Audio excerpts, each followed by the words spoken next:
Hello दोस्तों, स्वागत है आप सभी का एक और धमाकेदार स्टोरी में। बिना किसी देरी के चलिए कहानी शुरू करते हैं। और शुरुआत में हम देखते हैं अफ्रीका के सहेल रीजन का एक बेहद ही खतरनाक इलाका। वहां जमीन पर सिर्फ इंसानों की हड्डियां बिखरी पड़ी हैं और आसमान में गिद्ध उड़ रहे हैं जो उन मरे हुए इंसानों को नोच कर खा रहे हैं। ये कोई आम जगह नहीं है, ये पूरी दुनिया में ग्लोबल टेररिज्म के लिए सबसे ज्यादा बदनाम रीजन है और इसी वजह से दुनिया भर की सरकारों ने इस जगह को फॉरबिडन जोन ऑफ डेथ घोषित कर रखा है। इसी सुनसान और खतरनाक जगह पर एक बेस के बाहर कुछ गुंडे पहरा दे रहे होते हैं। सब कुछ शांत लग रहा होता है कि तभी अचानक से एक बंदा उसके पीछे आता है और वो चुपचाप अपना चाकू निकालता है और पलक झपक पे ही पीछे से हमला करके एक गुंडे का गला काट देता है। उसके ठीक साथ ही एक और बंदा मौजूद है जो बिना कोई आवाज किए दूसरे गुंडे का भी काम तमाम कर देता है। इन दोनों में से ही एक है हमारा मेन कैरेक्टर जो उन्हें मारने के बाद वहां खड़ा ही था कि तभी उसके साथ आया हुआ बंदा जिसका नाम रेड वुल्फ है, वो उन गुंडों की बॉडी को चेक करता है और वो डाउट में अपने बॉस यानी हमारे मेन कैरेक्टर से कहता है कि बॉस, कुछ तो गड़बड़ लग रही है, पूरे रास्ते में यहाँ सिर्फ 2 ही गार्ड्स क्यों थे। उसकी इस बात को सुनकर हमारा मेन कैरेक्टर भी सिचुएशन को समझता है और उसे अलर्ट करते हुए कहता है कि सावधान रहो, वाकई में ये सब ठीक नहीं लग रहा है, लेकिन हमारा टारगेट इंडिकेटर दिखा रहा है कि जो चीज हमें चाहिए वो ठीक आगे ही है।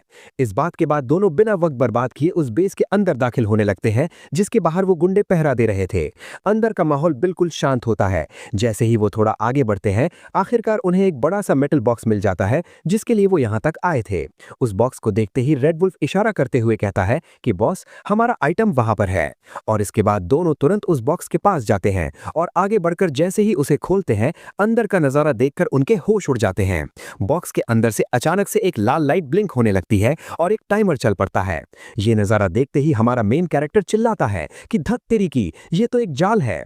उन्हें समझ आते देर नहीं लगती कि उस बॉक्स के अंदर एक बॉम्ब रखा हुआ था जो बॉक्स खुलते ही एक्टिवेट हो चुका है और अब उनके पास वहां से जिंदा बच निकलने के लिए सिर्फ 20 सेकंड बचे हैं। और इसके बीच हमारा मेन कैरेक्टर तुरंत उस बंदे को वहां से भागने का ऑर्डर देता है और जोर से चिल्लाता है, रेड वुल्फ भागो यहां से।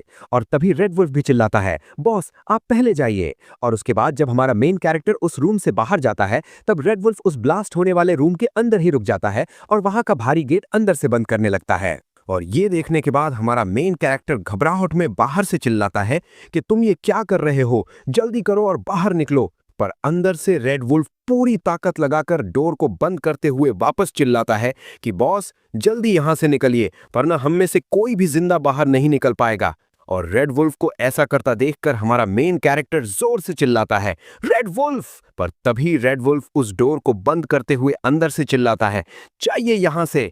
और उसके बोलते ही डोर पूरी तरह लॉक हो जाता है और ठीक अगले ही सेकंड टाइम खत्म हो जाता है। और उसके बाद उस बेस के अंदर एक बेहद भयंकर बॉम्ब ब्लास्ट होता है, एक ऐसी तबाही जिसका धमाका और आग की लपटें मीलों दूर से भी साफ देखी जा सकती थीं। ये सीन देखकर ही समझ आ जाता है कि उस भारी दरवाजे के अंदर रेड वुल्फ के साथ क्या हुआ होगा। उस बेचारे ने अपनी जान की कुर्बानी देकर आखिरी वक्त में हमारे मेन कैरेक्टर को बचा लिया और इसके बाद पूरी दुनिया के डार्क वेब पर हल्ला मच जाता है और हर जगह एक ब्रेकिंग न्यूज़ चलने लगती है। न्यूज में बताया जाता है कि द वुल्फ किंग, जो वुल्फ ऑर्गेनाइजेशन का लीडर था, एक छोटे से अफ्रीकन देश में अपने मिशन में नाकामयाब रहा और धमाके में उसके चीथड़े उड़ गए, उसकी मौत हो चुकी है। ये शॉकिंग खबर देखते ही डार्क वेब के लोग पूरी तरह से परेशान हो जाते हैं और उनके कमेंट्स आने लगते हैं। एक बंदा हैरानी से कमेंट करता है कि क्या वुल्फ किंग, जिसे पूरी असैसिन दुनिया में कातिलों का राजा माना जाता था, वो सच में मारा गया? दूसरा बंदा तुरंत रिप्लाई करता है कि वुल्फ किंग एक एस रैंक असैसिन था जिसे पूरी दुनिया सबसे ताकतवर लड़ाका मानती थी। वहीं तीसरा शख्स सोच में पड़ जाता है और कहता है कि आखिर वो किस तरह के मिशन पर गया था। इन सब के बीच एक और कमेंट आता है जिसमें लिखा होता है, कितने दुख की बात है, अब तो वुल्फ ऑर्गेनाइजेशन पूरी तरह से बर्बाद और तबाह हो जाएगी। लेकिन कहानी यहां खत्म नहीं होती। तभी हम देखते हैं उस बेस के मलबे अंदर से हमारा मेन कैरेक्टर बाहर निकलता है जो उस धमाके के बाद भी जिंदा बच गया था। और उसके बाद वो अपना इंट्रोडक्शन देता है और कहता है, मैं वुल्फ किंग हूं, जिसके सामने पूरी असैसिन दुनिया झुकती थी और जिसे कातिलों का सबसे महान राजा माना जाता था। फिर भी इस ऑपरेशन के दौरान मेरे साथ एक बहुत बड़ा धोखा हुआ और मेरे साथी रेड वुल्फ ने मुझे बचाने के लिए अपनी जान कुर्बान कर दी, जिसकी वजह से आज मैं जिंदा हूं। और इसके बाद वो शांत जगह पर बैठकर ध्यान लगाता है और खुद को हील करने के लिए अपना कल्टीवेशन शुरू कर देता है। वो शांति से आगे कहता है कि इस लड़ाई के बाद मैं बहुत बुरी तरह जख्मी हो गया था। हालांकि अपने मेरिडियंस को ठीक और वापस जोड़ने के दौरान मैंने अपनी सारी हदों को पार कर लिया। मैंने अपने सारे मेरिडियंस को एक साथ कनेक्ट कर लिया और आखिरकार मार्शल आर्ट्स के उस लेवल पर पहुंच गया जिसे सिर्फ किस्से कहानियों में सुना जाता था, द ट्रांसफॉर्मेशन रेल्म। और इसके बाद समय थोड़ा आगे बढ़ता है और अब हम हमारे मेन कैरेक्टर को एक शहर के बीच चलते हुए देखते हैं, जो अभी एक नॉर्मल इंसान बन चुका है। और वो भीड़ के बीच चलते हुए खुद से कहता है, इन सब के बावजूद अभी मैं सिर्फ एक आम इंसान की तरह जिंदगी जीना चाहता हूं। मेरे अंदर अब वो घमंड नहीं रहा। मैंने अपनी असली धार को छुपा लिया है, बिल्कुल एक 1000 साल पुराने कछुए की तरह जो इस दुनिया की भीड़ में शांति से सो रहा हो। मैंने अपनी असली पहचान छुपा ली है, लेकिन फिर भी एक ऐसी चीज है जो अभी भी मेरे दिल में किसी कांटे की तरह चुभती है, कुछ ऐसा जिसे मैं चाहकर भी भुला नहीं सकता। मुझे उस काम को हर हाल में पूरा करना ही होगा। और ऐसी बेचैनी के बाद वो स्टेशन की एग्जिट से बाहर आता है और बाहर आते ही वो एक टैक्सी के पास जाता है और टैक्सी ड्राइवर से कहता है, ड्राइवर भाई मुझे नंबर 33 हुईशैन तियान यूएन ले चलो। तब ड्राइवर उसे गौर से देखता है और मुस्कुराते हुए कहता है, ठीक है बैठ जाओ। जैसे ही हमारा मेन कैरेक्टर अंदर बैठता है और उसके बाद वो ड्राइवर पूछता है, नौजवान लड़के तुम्हारे बोलने के तरीके से लग रहा है कि तुम इस इलाके के नहीं हो। क्या वुलिंग में अपने किसी रिश्तेदार से मिलने आए हो? और ये बात सुनते ही हमारा मेन कैरेक्टर कहता है, हाँ आप ऐसा ही समझ लीजिए। इस पर वो ड्राइवर उसे वार्निंग देने लगता है और कहता है, अगर तुम फैंग फैमिली से अपना रिश्ता जोड़ने की कोशिश कर रहे हो तो ध्यान रखना ये इतना आसान नहीं है। और ड्राइवर की बात सुन के आगे से हमारा मेन कैरेक्टर बस इतना ही कहता है, ओ। और उसके बाद गाड़ी फैंग रेसिडेंस के उस आलीशान हवेली के पास आकर रुक जाती है और गाड़ी रुकते ही ड्राइवर कहता है, हम पहुंच गए। गाड़ी रुकने के तुरंत बाद हमारा मेन कैरेक्टर अपना वॉलेट निकालकर ड्राइवर को पैसे देने ही लगता है कि तभी ड्राइवर उसे रोकते हुए कहता है, कोई जल्दी नहीं है, मैं यहीं इंतजार करूंगा। तुम आने और जाने का किराया एक साथ दे सकते हो। और उसकी इस बात पर हमारा मेन कैरेक्टर थोड़ा कंफ्यूज होता है और पूछता है, तुम्हारा क्या मतलब है? तो इस पर वो मुस्कुरान के साथ जवाब देता है, तुम्हें थोड़ी देर में पता चल जाएगा। और इस बात को ज्यादा न सोचते हुए वो टैक्सी से बाहर निकल आता है।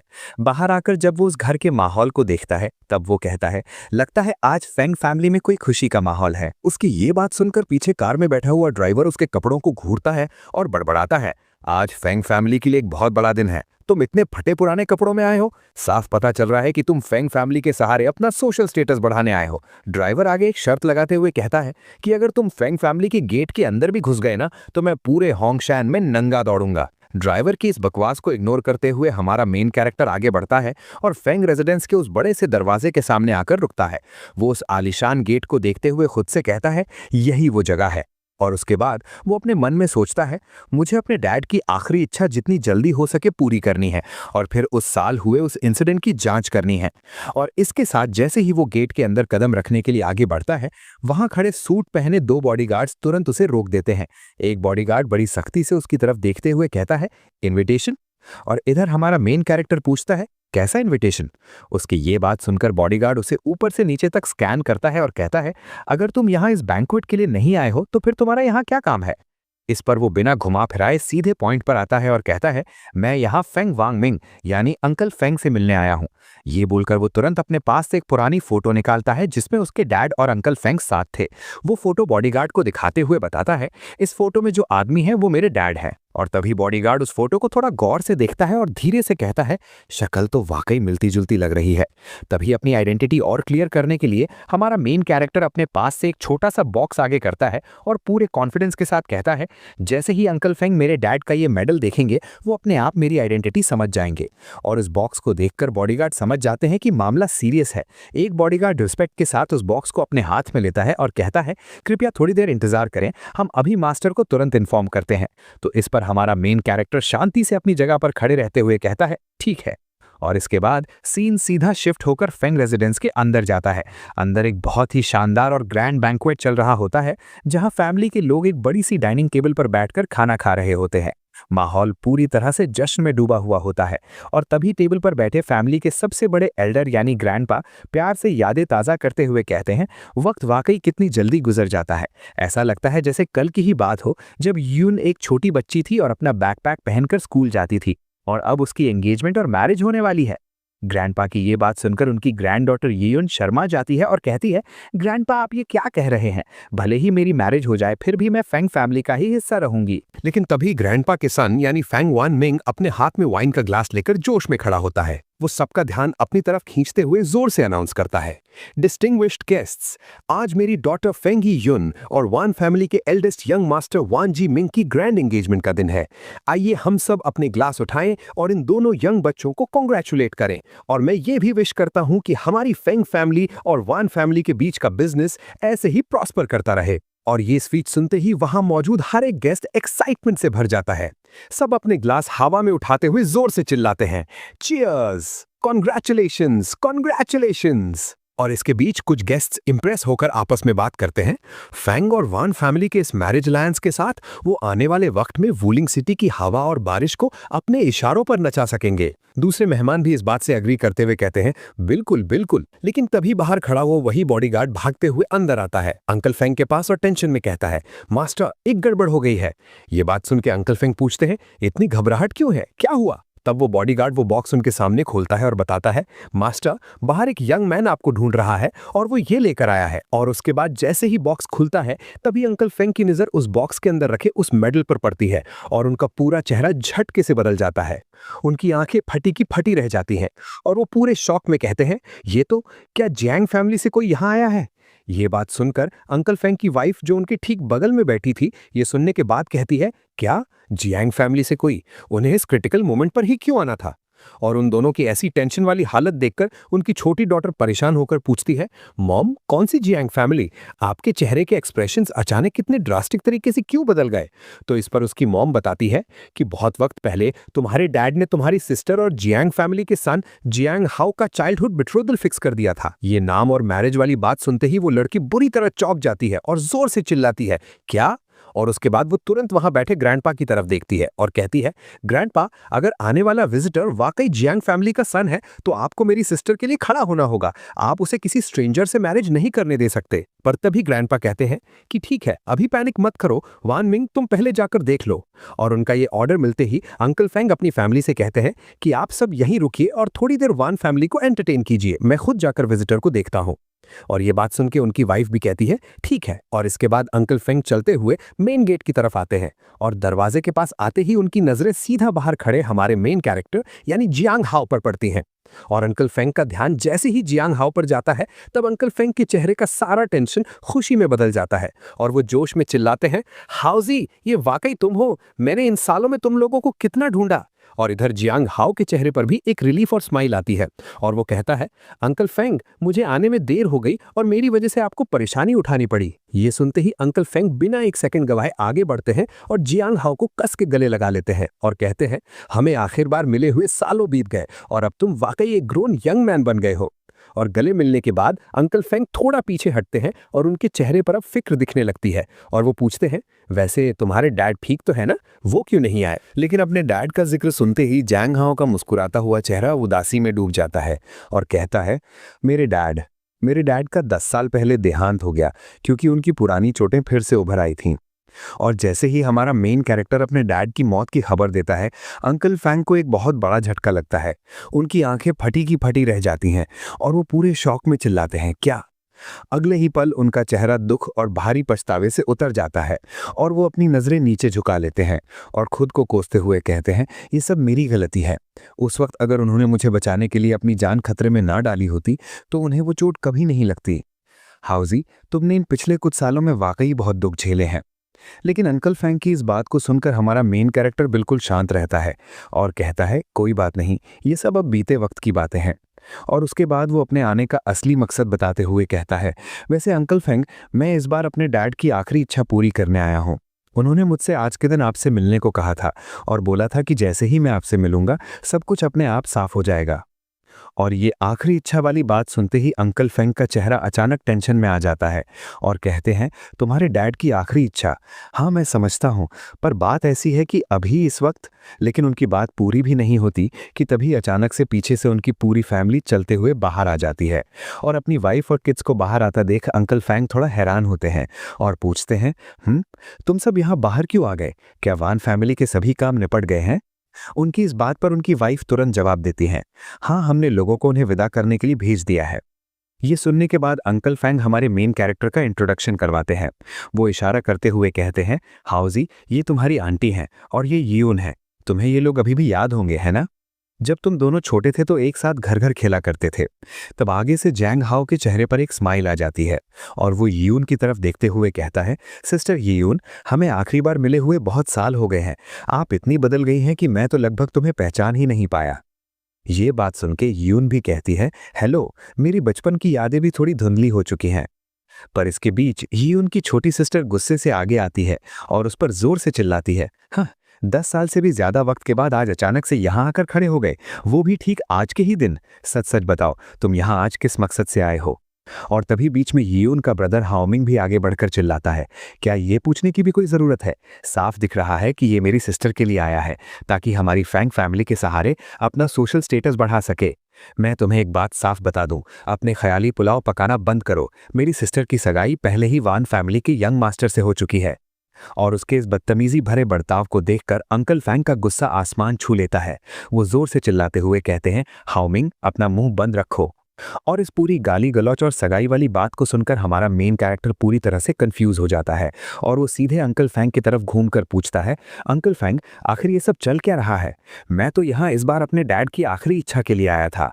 वहीं दूसरी तरफ ये देखकर यून भी परेशान हो जाती है और अपने डैड से पूछती है, हाँ डैड, आखिर चल क्या रहा है?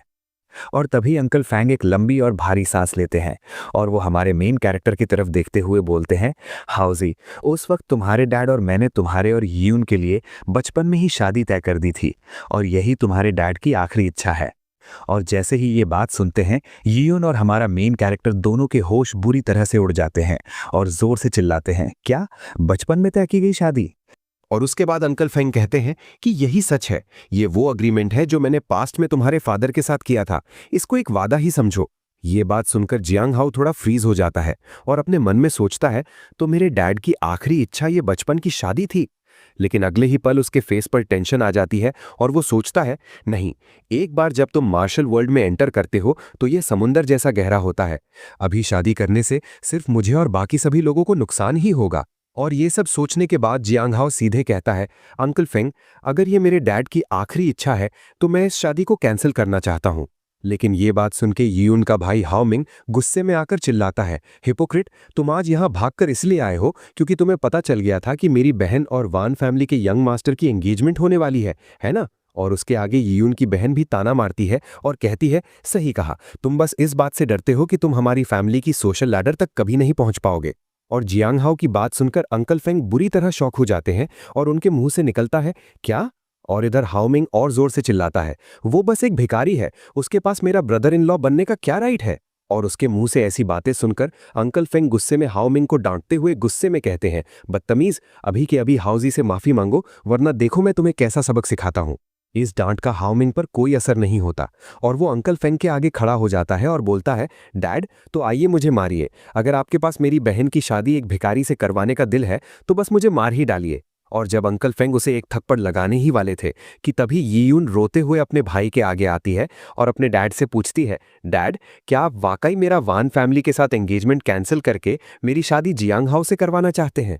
और इस बात का जवाब देते हुए अंकल फेंग अपने डिसीजन पर खड़े रहते हैं और कहते हैं, बिल्कुल सही, हाउजी के साथ तुम्हारी शादी 20 साल पहले ही तय हो चुकी थी, इसे बदला नहीं जा सकता।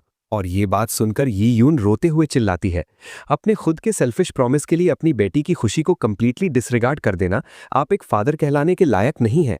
इसके बाद वो बिना एक सेकंड रुके वहां से रोते हुए भाग जाती है। उसे ऐसे रोते हुए जाते देख उसका भाई और बहन परेशान होकर उसके पीछे भागते हुए चिल्लाते हैं, सिस्टर, तुम कहाँ जा रही हो? और उसके बाद अंकल फेंग वापस जियांग हाओ की तरफ देखते हैं और कहते हैं, हाउजी, तुम अभी के लिए यहाँ रुको, अच्छे से नहा लो और थोड़ा आराम करो। और ये सब देखने के बाद जियांग हाओ अभी भी सिचुएशन को संभालना चाहता था, तो वो बोलता है, अंकल फेंग, मुझे अभी भी लगता है।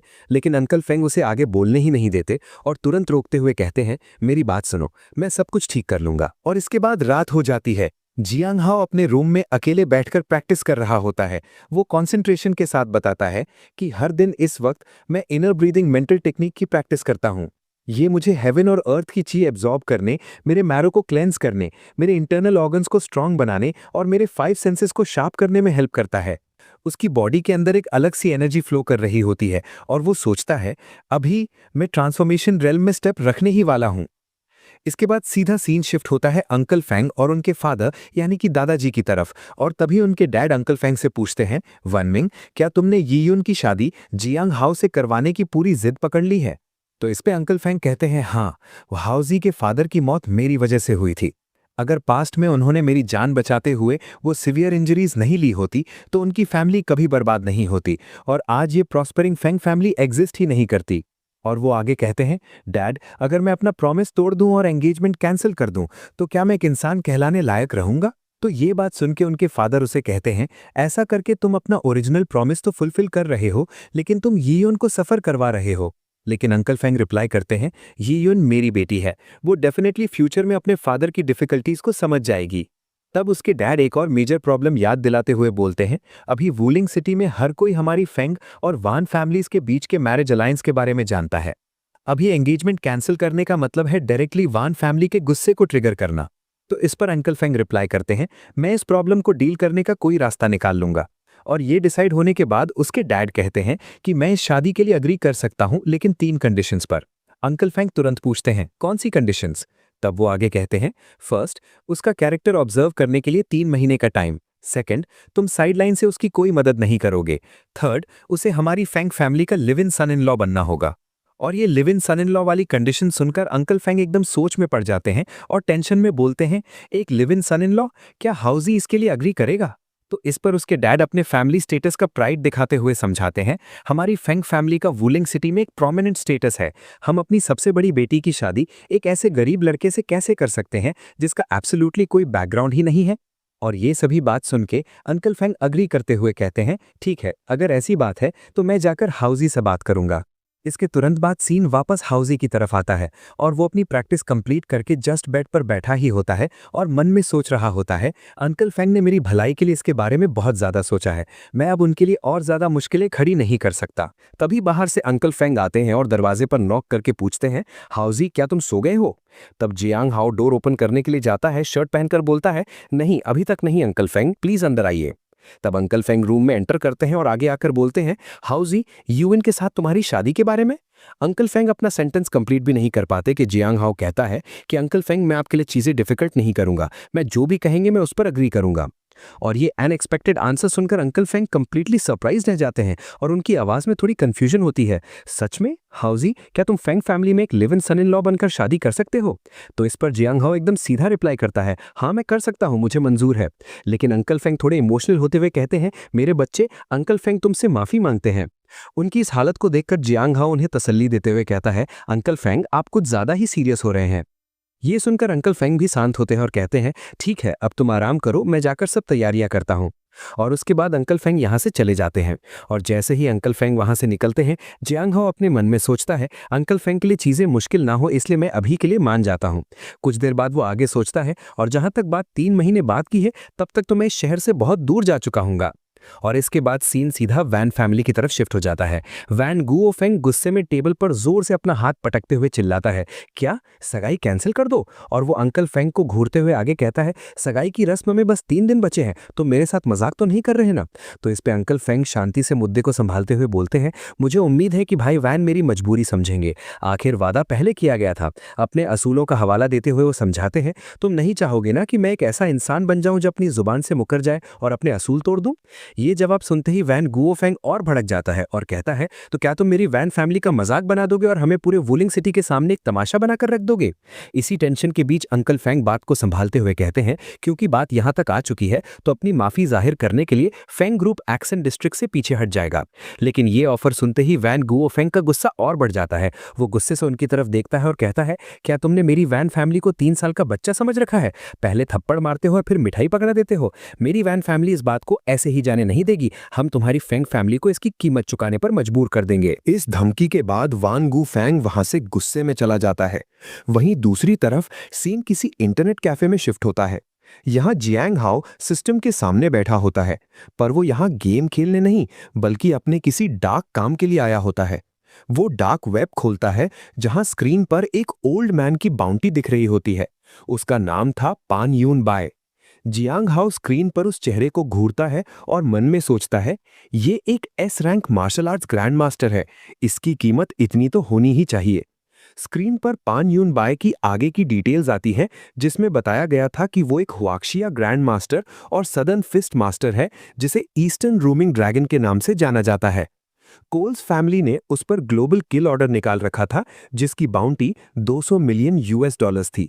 ये पढ़ते ही जियांग हाओ के मन में सवाल उठता है और वो सोचता है, पर उसके पीछे आखिर लोग पड़े क्यों हैं? जैसे ही वो आगे पढ़ता है तो वो समझ जाता है और सोचता है, तो ये बात है। इन्फॉर्मेशन में लिखा था कि किसी हुआक्शिया यूनिवर्सिटी की एक फीमेल स्टूडेंट का रेप और मर्डर कर दिया गया था और इसका सस्पेक्ट कोल्स फैमिली का एक डायरेक्ट डिसेंडेंट था। इस डिसेंडेंट ने उस लड़की की मां को मरवाने के लिए लोग भी भेजे थे, जो लगातार इंसाफ के लिए केस फाइल करने की कोशिश कर रही थी। पान यून बाय से ये बुराई देखी नहीं गई, इसीलिए उसने आगे आकर उस डिसेंडेंट को और उसके करीब 1 दर्जन पर्सनल बॉडीगार्ड्स को मार दिया था। ये सारी डिटेल्स पढ़ने के बाद जियांग हाओ सोचता है, पान यून बाय के अंदर बुराई के लिए कितनी नफरत भरी हुई है, वो सच में मेरे मास्टर का करीबी दोस्त बनने के लायक है। लेकिन तभी स्क्रीन पर एक और अपडेट फ्लैश होता है और जियांग हाओ पूरी तरह हैरान रह जाता है। उसकी आंखें बड़ी हो जाती हैं और वो झटके से कहता है, क्या? आगे बताया गया था कि वुल्फ ऑर्गेनाइजेशन का लीडर वुल्फ किंग मारा जा चुका है और उसकी जगह अब ऑर्गेनाइजेशन का नंबर 4 फिगर सीरियस नया लीडर बन चुका है। ये पढ़ते ही जियांग हाओ के दिमाग में फ्लैशबैक्स आने लगते हैं। उसे वो पल याद आता है जब रेड वुल्फ ने उसे बचाते हुए अपनी जान दे दी थी। ये याद आते ही उसके चेहरे पर गुस्सा आने लगता है, उसकी मुट्ठियां कस जाती हैं और वो मन में सोचता है, ये सब क्या हो रहा है? मेरी मौत के बाद नंबर 2 फिगर लोन वुल्फ को मेरी जगह लेनी चाहिए थी। सीरियस? वो मिशन जरूर किसी की साजिश थी। मुझे देखना है कि वुल्फ ऑर्गेनाइजेशन में आखिर कौन गद्दार है। तुम बेफिक्र रहो रेड वुल्फ, मैं सच का पता लगाकर रहूंगा और तुम्हारी मौत का बदला जरूर लूंगा। इस फैसले के बाद जियांग हाओ अपना सिस्टम बंद करके इंटरनेट कैफे से बाहर निकलता है। वो रास्ते पर आगे बढ़ते हुए खुद से कहता है, मैं कुछ दिन और यहाँ रुककर क्लूज का पता लगाऊंगा और यहाँ के माहौल को समझने के लिए थोड़ा वक्त लूंगा। लेकिन तभी अचानक उसके आगे एक वैन आकर तेजी से रुकती है।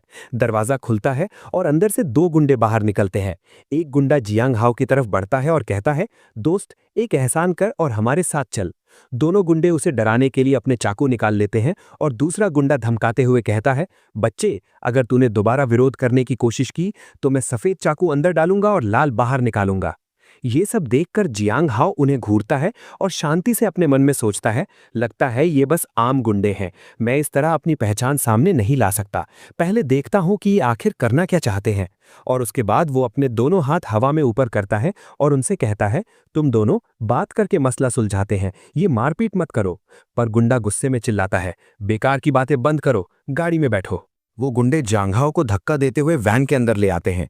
वैन के अंदर पहले से ही एक लड़की बंधी हुई होती है, जिसे इन गुंडों ने किडनैप किया था। जियांग हाओ सिचुएशन को समझने की कोशिश करता है और बिल्कुल शांत होकर उन गुंडों से कहता है, भाई, अगर तुम लोग मुझे लूटने आए हो तो मेरी जेब में सिर्फ 300 रुपए हैं, मैं वो सब तुम्हें दे सकता हूँ।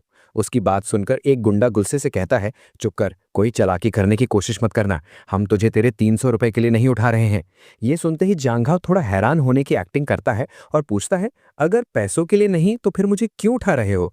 तभी आगे वैन चला रहा दूसरा गुंडा इरिटेट हो जाता है और चिल्लाते हुए कहता है, इतने सवाल मत पूछ, वहां पहुंचने के बाद तुझे अपने आप पता चल जाएगा। जब काम खत्म हो जाएगा तो हम तुझे उल्टा बहुत सारे पैसे देंगे। ये अजीब बात सुनकर जियांग हाओ भी शॉक हो जाता है।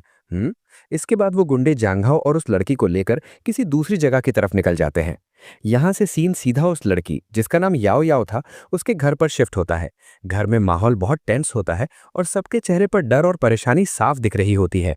याओ याओ के ग्रैंडपा टेंशन में अपने बेटे की तरफ देखते हैं और पूछते हैं, फेंगर, क्या तुम्हें कुछ पता चला कि याओ याओ को किसने किडनैप किया है? उसका बेटा, जो याओ याओ का अंकल है, निराशा से सिर हिलाता है और जवाब देता है, मैंने अपने हर तरफ के दोस्तों और कॉन्टैक्ट से पूछ लिया है, पर किसी को कुछ नहीं पता। ये जवाब सुनकर ग्रैंडपा का चेहरा और सीरियस हो जाता है और वो आगे कहते हैं, हमें दोनों चीज़ों के लिए तैयार रहना होगा। हमें किडनैपर्स को ढूंढना है और रैंसम का पैसा भी तुरंत तैयार करना पड़ेगा। इसी टेंशन के बीच उसका और एक बेटा, जो थोड़ा मोटा होता है, आगे आता है और अपनी परेशानी बताते हुए कहता है, डैड, अभी कंपनी के कई बड़े प्रोजेक्ट्स अपने फाइनल स्टेजेस में हैं, हमारे पास वाकई में अकाउंट्स में 500 मिलियन नहीं है। ये सुनते ही ग्रैंडपा उसे घूरते हैं और पूछते हैं, तो फिर तुम्हारा क्या सुझाव है? तो इस पर वो मोटा बेटा जवाब देता है, किडनैपर्स के साथ नेगोशिएट करते हैं और रैंसम को कम करवा के 100 मिलियन तक ले आते हैं।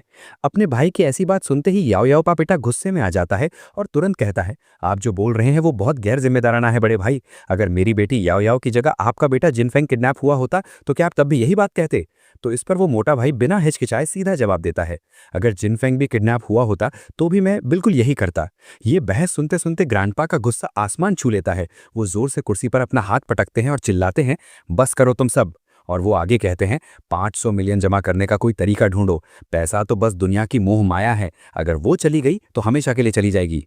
उसके बाद सीन सीधा उन किडनैपर्स की तरफ शिफ्ट होता है जो जियांग हाओ और याओ याओ को लेकर किसी सुनसान वेयर हाउस में आ चुके थे। वो गुंडे उन दोनों को गाड़ी से बाहर निकालते हैं।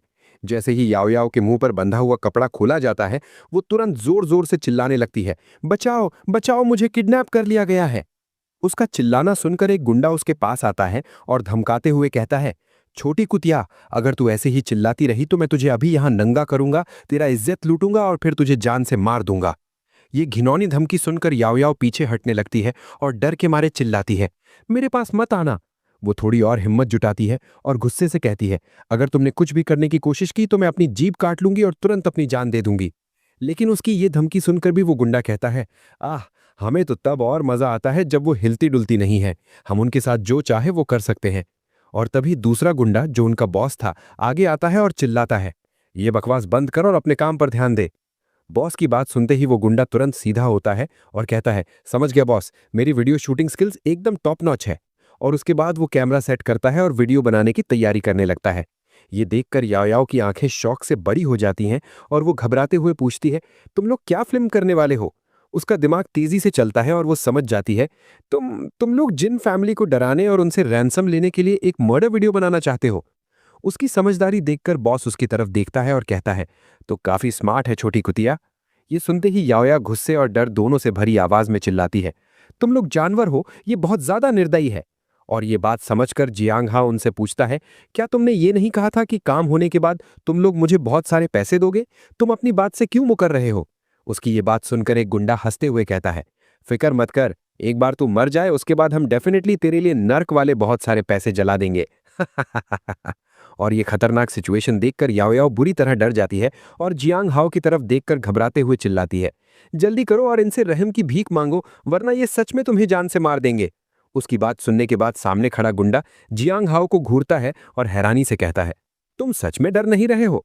मैं एक असली मर्द की तरह तुम्हारी इज्जत करता हूं। मैं तुम्हारी आखिरी ख्वाहिश या आखिरी शब्द आगे पहुंचाने में मदद कर सकता हूं, पर यह फ्री में नहीं होगा, तुम्हें अपना सारा पैसा मुझे देना होगा। लेकिन ये बात सुनते ही जियांग हाओ सीरियस हो जाता है और कहता है, मैं किसी की जान नहीं लेना चाहता था, तुम लोग खुद मौत को बुलावा क्यों दे रहे हो? उसकी इस बात पर वो गुंडा जोर जोर से हंसने लगता है और कहता है, क्या ये बंदा पूरा बेवकूफ है? मौत के दरवाजे पर खड़ा होकर बेशर्मी से बड़ी बड़ी बातें कर रहा है। गुंडे की हंसी चल ही रही होती है कि जियांग हाओ अचानक कहता है, मैं अग्री करता हूं। ये अजीब जवाब सुनकर गुंडा रुक जाता है, थोड़ा कंफ्यूज होता है और पूछता है, तुम किस बात पर अग्री करते हो? जियांग हाओ उसे घूरता है और कहता है, आखिरी शब्द आगे पहुंचाने की फी पर फर्क सिर्फ इतना होगा कि तुम लोग वो फी मुझे दोगे। ये जवाब सुनकर गुंडा कहता है कि ये इतना बेवकूफ है कि मेरा इसे मारने का भी मन नहीं कर रहा। उनकी ऐसी बातें सुनकर पीछे बैठा एक दूसरा गुंडा गुस्से में अपनी जगह से खड़ा हो जाता है और जोर से चिल्लाता है, तो फिर ये काम मुझे करने दो। वो तेजी से भागते हुए जियांग हाओ की तरफ आगे बढ़ता है और ये देखने के बाद बाकी गुंडे चिल्लाते हैं। जब सेकंड ब्रदर को गुस्सा आता है तो नर्क का राजा भी कांप उठता है और तभी वो गुंडा अपनी तलवार से जियांग हाओ पर अटैक कर देता है।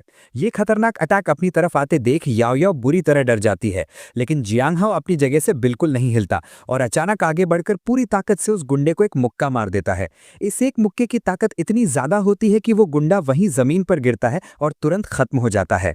ये मंजर देखकर वहां खड़ा तीसरा गुंडा घबरा जाता है और अपने बॉस से कहता है, बॉस, सेकंड ब्रदर मारा गया। वो तुरंत अपनी गन निकालता है, जियांग हाओ की तरफ पॉइंट करता है और गुस्से में चिल्लाता है, भाइयों, मैं इसको गोली मारने वाला हूं। लेकिन इससे पहले कि वो ट्रिगर दबा पाता, जियांग हाओ की नजर जमीन पर पड़े एक पाइप पर जाती है। वो जमीन पर पड़े उस पाइप को वो ऊपर उछालता और एक जोरदार किक मारता है, जिसकी वजह से वो पाइप हवा में तेजी से उछलता है और सीधा जाकर गुंडे की गन और उसके हाथ पर लगता है, जिससे उस गुंडे का हाथ बुरी तरह डैमेज हो जाता है। ये सब होता देख बॉस गुंडे का दिमाग खराब हो जाता है। वो अपनी गन निकालता है और अपने दोनों बाकी बंदों के साथ आगे बढ़ते हुए ऑर्डर देता है, भाइयों, इसे जान से मार दो। और उसके बाद बॉस और उसके दोनों बंदे एक साथ जियांग हाओ पर फायरिंग शुरू कर देते हैं। लेकिन जियांग हाओ अपनी जगह से ऐसी तेजी से मूव करता है कि एक भी बुलेट उसे छू तक नहीं पाती। गोलियों को डॉज करते हुए वो तेजी से आगे बढ़ता है और उन गुंडों को एक एक करके जमीन पर धूल चटा देता है। अपने बंदों को इस तरह बुरी तरह पिटते हुए देखकर बॉस गुंडा पूरी तरह शॉक में चला जाता है। उसके हाथ कांपने लगते हैं और वो डरते हुए हकलाते हुए पूछता है, तुम आखिर हो कौन? ये सवाल पूरा होते ही जियांग हाओ अचानक से बॉस के ठीक पीछे पहुंच जाता है और कहता है, मेरा नाम? तुम लोग मेरा नाम जानने के लायक नहीं हो। ये बोलते ही जियांग हाओ उस बॉस गुंडे को उसके सर से पकड़ता है और पूरी ताकत के साथ नीचे जमीन पर पटक देता है। एक ही झटके में बॉस वहीं ढेर हो जाता है और उसके बाद जियांग हाओ बॉस का पैसे उठाता है और कहता है, उप्स, मैंने आखिरी शब्दों की फी तो ले ली पर उनके आखिरी शब्द पूछना भूल गया। और इसके बाद जियांग हाओ के पीछे से याओ याओ की घबराई हुई आवाज आती है, सुनिए, क्या आप प्लीज यहाँ आकर मुझ पर बंधी इन रस्सियों को खोल सकते हैं? याओ याओ की आवाज सुनकर जियांग हाओ जमीन से एक नाइफ उठाता है और सीधा उसकी तरफ फेंकता है। नाइफ बिल्कुल सटीक निशाने पर लगता है और याओ याओ के हाथों में बंधी रस्सी कट जाती है। इसके बाद जियांग हाओ वहां से बिना कुछ कहे आगे बढ़ने लगता है। ये देखकर याओ याओ पीछे से थोड़ी घबराई हुई आवाज में कहती है, शुक्रिया। उसकी बात सुनकर जियांग हाओ वहीं रुकता है और बिना मुड़े सीधा जवाब देता है, मुझे शुक्रिया कहने की कोई जरूरत नहीं है, किसी को मत बताना कि मैं यहां था। ये बोलकर वो वहां से चला जाता है। कुछ देर बाद वहां पर पुलिस पहुंच जाती है और उनके साथ याओ याओ के ग्रैंडपा और उसके पिता भी वहां आ जाते हैं। अपनी पोती को सही सलामत देखकर ग्रैंडपा बहुत खुश होते हैं और आगे बढ़कर दोनों गले लग जाते हैं। तभी वहां एक पुलिस ऑफिसर याओ याओ से पूछताछ करने के लिए आगे आता है और पूछता है, मिस जिन, किस तरह के इंसान ने इन गुंडों को मारा और आपको बचाया? ये सवाल सुनकर याओ याओ थोड़ा आगे आती है पर वो सोच समझकर झूठ बोल देती है और कहती है, उसने मास्क पहना हुआ था, मैंने उसका चेहरा नहीं देखा। पुलिस ऑफिसर थोड़ा सोचता है और आगे पूछता है, तो उसकी बॉडी कैसी थी? याओ याओ तुरंत जवाब देती है, वो थोड़ा मोटा और काफी हाइट में छोटा था, शायद 40 साल के आसपास का कोई मिडिल एज्ड आदमी था। इस पूछताछ के बाद सीन सीधा याओ याओ के घर में शिफ्ट होता है जहां वो अपने ग्रैंडपा के सामने बैठी होती है और उसके बाद उसके ग्रैंडपा कहते हैं, याओ याओ, मैंने तुम्हें बड़ा होते देखा है, मैं तुम्हारे नेचर और पर्सनालिटी को सबसे अच्छे से जानता हूं, तुमने आज पुलिस से झूठ बोला है ना? ये सुनकर याओ याओ आखिर में सच बताते हुए कहती है, मैंने दरअसल मुझे बचाने वाले का चेहरा देख लिया था पर उसने मेरी जान बचाई है, मैं उसके इस एहसान का बदला धोखा देकर नहीं चुका सकती। ग्रैंडपा उसकी बात ध्यान से सुनते हैं और समझाते हुए कहते हैं, ये तो अच्छी बात है कि तुम अपने वादे निभाती हो और एहसान का बदला चुकाना जानती हो, लेकिन दादा होने के नाते मुझे तुम्हें याद दिलाना होगा, हमारी जिन फैमिली एक बड़ी और इज्जतदार फैमिली है। अभी ये साफ नहीं है कि उस इंसान ने तुम्हें सिर्फ एक इत्तेफाक से बचाया या फिर इसके पीछे उसका कोई और मकसद था। याओ याओ समझदारी से सर हिलाती है और कहती है, ग्रैंडपा, मैं समझती हूँ। और तब ग्रैंडपा उससे कहते हैं, तुम आज बहुत डर चुकी हो, अपने कमरे में जाओ और जल्दी आराम करो। और इसके बाद याओ याओ अपने कमरे में आती है और अपने मन में सोचती है, क्या सच में मुझे बचाने के पीछे उसका कोई और मकसद था? इसी बीच बाहर ग्रैंडपा के पास याओ याओ का बॉडीगार्ड आकर खड़ा होता है तो ग्रैंडपा उसे ऑर्डर देते हैं, कल से याओ याओ की सेफ्टी की पूरी जिम्मेदारी तुम्हारी होगी, आगे से एक भी गलती नहीं होनी चाहिए। बॉडीगार्ड सर झुकाता है और कहता है, आप बेफिक्र रहिए एल्डर जिन, क्या कोई और ऑर्डर है? तो ये बात सुन के ग्रैंडपा कहते हैं, चुपचाप इस बात का पता लगाओ कि आखिर वो कौन था जिसने आज उन गुंडों को मारा और याओ याओ को बचाया। और उसके बाद यहाँ से सीन सीधा जियांग हाओ की तरफ शिफ्ट होता है। वो अपने लाइटनेस स्किल मूवमेंट टेक्निक, जिसे स्किमिंग शैडो स्टेप्स कहते हैं, उसका यूज करके हवा की तरफ बहुत ही तेज स्पीड में भाग रहा होता है। कुछ ही देर में वो अपने घर पहुंच जाता है। घर पर सभी लोग दरवाजे के पास ही खड़े होते हैं। जैसे ही जियांग हाओ अंदर आता है, वहां खड़ा हाओमिंग गुस्से में चिल्लाता है, ग्रैंडपा, क्या आपको लगता है जियांग हाओ हमारी फैंग फैमिली को सीरियसली ले रहा है? ये कल ही हमारे घर आया है और आज इतनी देर से वापस आने की हिम्मत कर रहा है। उसकी इस बात पर जियांग हाओ भी पूछता है, क्या फेंग फैमिली के रूल्स में रात को वापस आने का कोई टाइम लिखा है? ये जवाब सुनकर हाओमिंग का गुस्सा और बढ़ जाता है और वो चिढ़ते हुए कहता है, तुम। तभी अंकल फेंग गुस्से में आगे आते हैं और हाओमिंग को डांटते हुए कहते हैं, बदतमीज, भले ही हाउजी की तुम्हारी बहन से अभी शादी नहीं हुई है, फिर भी तुम्हें इसको ब्रदर बोलना चाहिए, तुम इतने रूड कैसे हो सकते हो?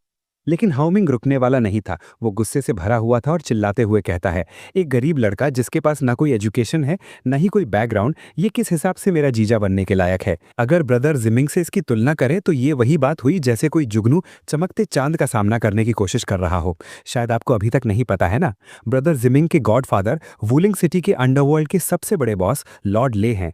हमारी फेंग फैमिली ने वुलिंग सिटी में वन फैमिली का मजाक बना दिया है, तो क्या लॉर्ड ले अपने ही गॉडसन की बदला लेने में मदद नहीं करेंगे? जाएंगे। ये सब सुनकर वहां खड़े अंकल फेंग थोड़े परेशान हो जाते हैं और टेंशन में कहते हैं अंडरवर्ल्ड की अफवाहें लगभग सच ही होती हैं। इस बहस के बाद वहां खड़े बाकी सब लोग अपने अपने कमरे में चले जाते हैं, लेकिन अंकल फेंग वहीं रुकते हैं और वो जियांग हाओ को तसल्ली देते हुए कहते हैं, हाउजी, इसकी बातों को दिल पर मत लेना। अगर हाओमिंग की बात सच भी हुई तो भी अंकल फेंग पूरी कोशिश करेंगे कि तुम्हें खरोच तक ना आए। और अंकल फेंग की बातें सुनकर जियांग हाओ बिल्कुल शांत खड़ा रहता है और सीधा कहता है, अंकल फेंग, आपकी अच्छी नीयत के लिए शुक्रिया। मैं लॉर्ड ले जैसे लोगों से नहीं डरता। अगर उन्होंने सच में मुसीबत खड़ी करने की कोशिश की तो मैं उन्हें पछताने पर मजबूर कर दूंगा। उसकी ऐसी बातें सुनकर वहां खड़ा याओ याओ का ग्रैंडपा आगे आता है और कहता है, जवान लोगों को पता होना चाहिए कि कब घमंड दिखाना है। अगर जान चली गई तो पछताने का मौका भी नहीं मिलेगा। आज की तरह देर से आना आगे से दोबारा नहीं होना चाहिए। ये सुनते ही जियांग हाओ वहां से अपने कमरे की तरफ जाने के लिए पलट जाता है। कहता है, अगर सच बोलना घमंड कहलाता है तो मेरे पास कहने के लिए कुछ नहीं है। अंकल फेंग, मैं पहले अपने कमरे में जा रहा हूँ। और जियांग हाओ के वहां से चले जाने के बाद अंकल फेंग अपने डैड को समझाने की कोशिश करते हुए कहते हैं, डैड, हाउजी अभी जवान और थोड़ा जिद्दी है। प्लीज आप इसकी बातों को दिल पर मत लीजिए। अपने बेटे की बात सुनकर ग्रैंडपा एक लंबी सांस छोड़ते हैं। उनके चेहरे पर अभी भी परेशानी साफ दिख रही होती है और वो धीरे से कहते हैं, हाँ, मुझे बस यही उम्मीद है कि इस बच्चे का हमारी फेंग फैमिली में आना हमारे लिए कोई आफत ना बन जाए। और इसके बाद अगला दिन शुरू होता है। सीन सीधा एक गांव में शिफ्ट होता है जहां जियांग हाओ रेड वुल्फ की फैमिली को ढूंढते हुए आया होता है। वो एक घर के बाहर खड़ा होता है पर वहां उसे कोई नहीं मिलता। ये सुनसान नज़ारा देखकर वो थोड़ा हैरान होता है और सोचता है, गलती नहीं हो सकती, यही वो जगह है जहां रेड वुल्फ की फैमिली रहती थी। यहाँ घर पर कोई क्यों नहीं है? तभी वहां पर एक दुकान वाली आंटी जियांग हाओ को भटकता हुआ देखकर कहती हैं, नौजवान, तुम बहुत देर से आए हो।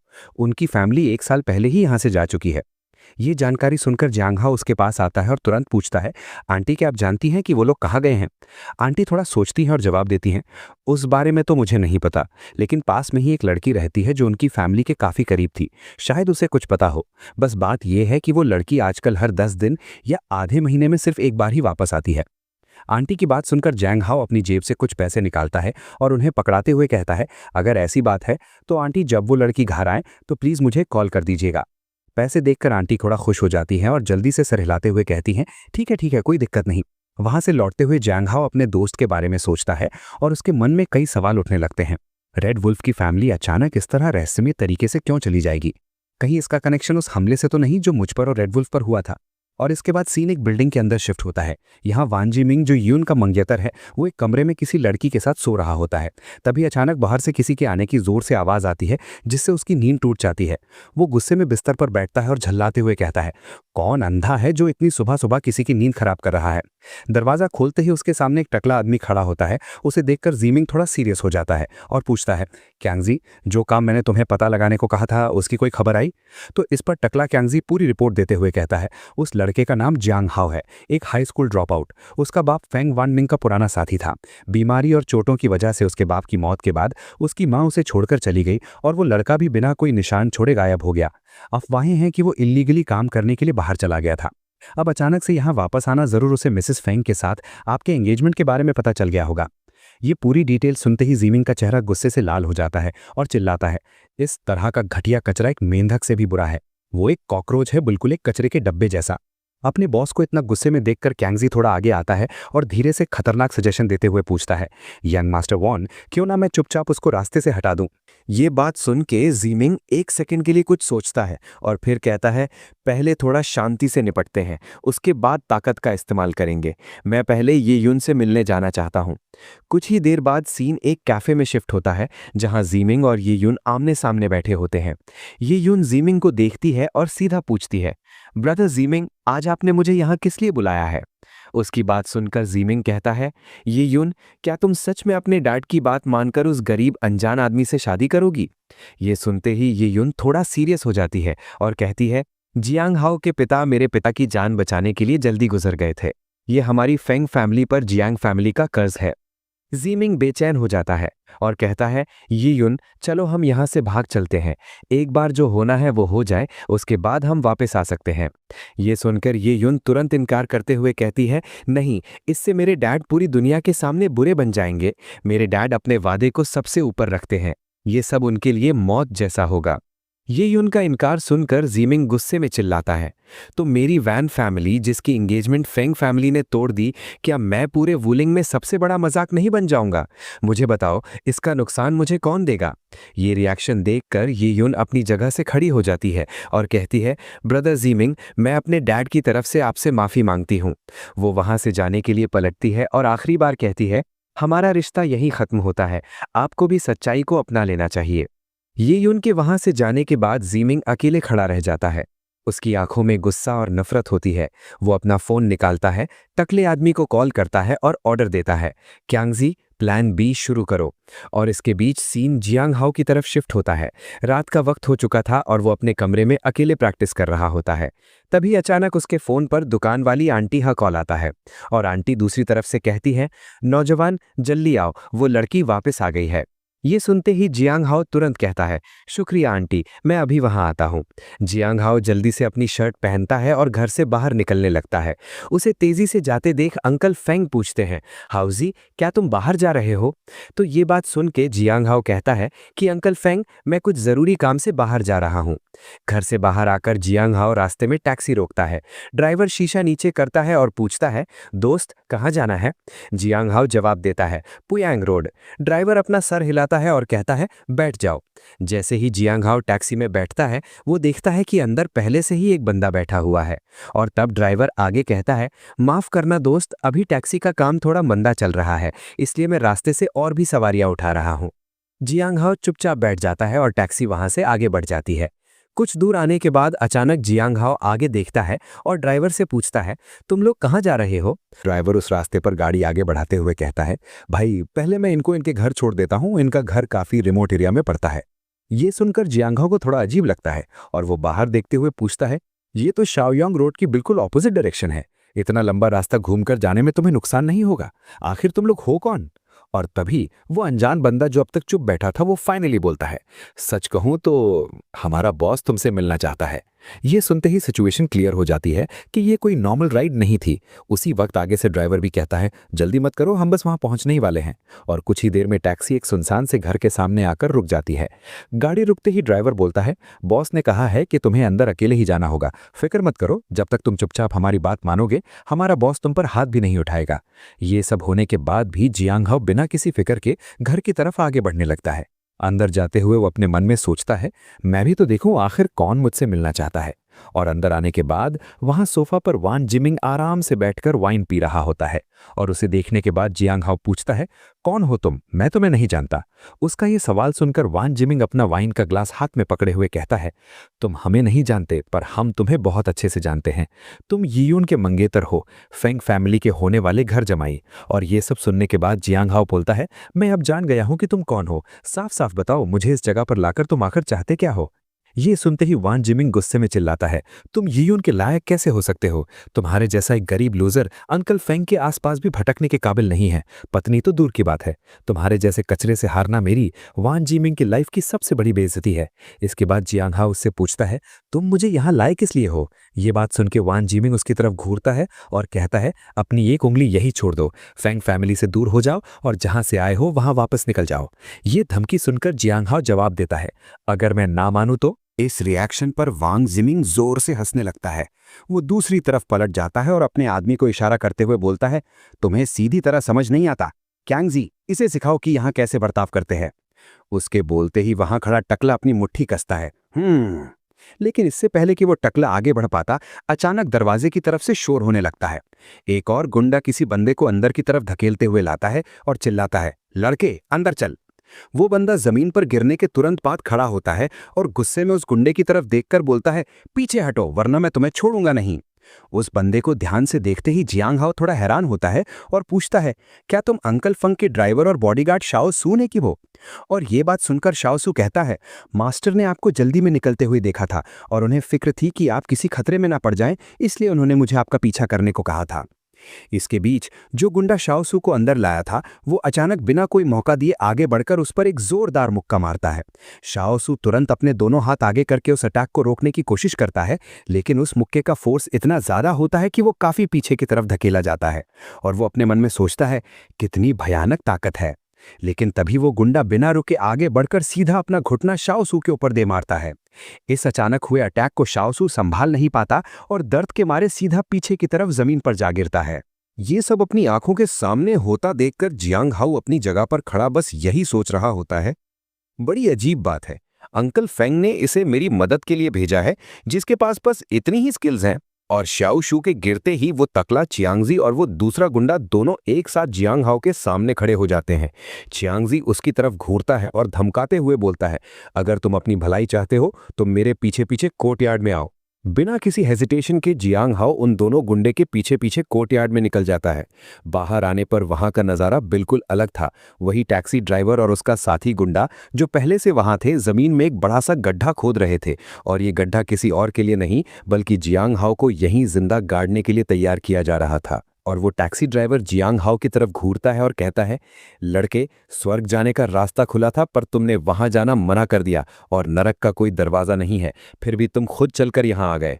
उसके बोलते ही वो तकला गुंडा भी धमकाते हुए बोलता है, तो क्या तुम खुद इस गड्ढे में कूदोगे या हम तुम्हें इसमें ढकेल दें?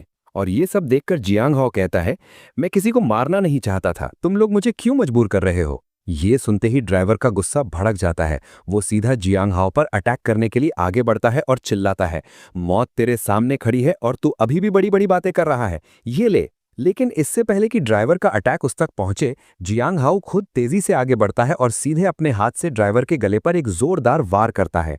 ये अटैक इतना तेज और खतरनाक होता है कि ड्राइवर के गले पर एक गहरा कट लग जाता है। ड्राइवर दर्द से चिल्ला उठता है और सीधा उसी गड्ढे में जा गिरता है जो वो खुद खोद रहा था। वहीं पर उसकी मौत हो जाती है।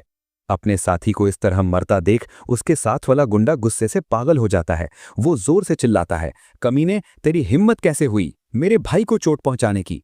वो अपना हथियार उठाता है और जियांग हाओ की तरफ दौड़ते हुए बोलता है, मैं तुझे जान से मार दूंगा। पर उसका भी अंजाम बिल्कुल वही होता है। जियांग हाओ एक ही झटके में उसका भी काम तमाम कर देता है और वो गुंडा भी सीधा उसी गड्ढे में जा गिरता है। अपने दोनों गुंडों को इतनी आसानी से मरता देख टकला गुंडा गुस्से से कहता है, मुझे उम्मीद नहीं थी कि तेरे पास ऐसी ट्रिक्स होंगी, पर तेरा सफर यहीं खत्म होता है। इस बच्चे का खून निकाल दो और इसे धीरे धीरे मौत का इंतजार करने दो। उसका ऑर्डर मिलते ही टकले के साथ खड़ा आखिरी गुंडा अपने हथियार के साथ जियांग हाओ पर झपट पड़ता है और चिल्लाता है, नर्क में जा बच्चे। और वो गुंडा अपना हथियार पूरी ताकत से जियांग हाओ पर चलाता है, लेकिन जियांग हाओ आगे से उसके हथियार को अपने नंगे हाथों से पकड़ लेता है। ये देखकर वो गुंडा बुरी तरह शॉक हो जाता है। उसकी आंखें फटी की फटी रह जाती हैं। इससे पहले कि वो कुछ समझ पाता, जियांग हाओ अपने दूसरे हाथ से उसका मुंह पकड़ता है और उसे हवा में उठाकर बुरी तरह दूर फेंक देता है। वो गुंडा भी सीधा जाकर उसी गड्ढे में गिरता है। अपने सामने ये भयानक नजारा देखकर टकला गुंडा बुरी तरह कांपने लगता है। उसका सारा गुस्सा और कॉन्फिडेंस गायब हो जाता है।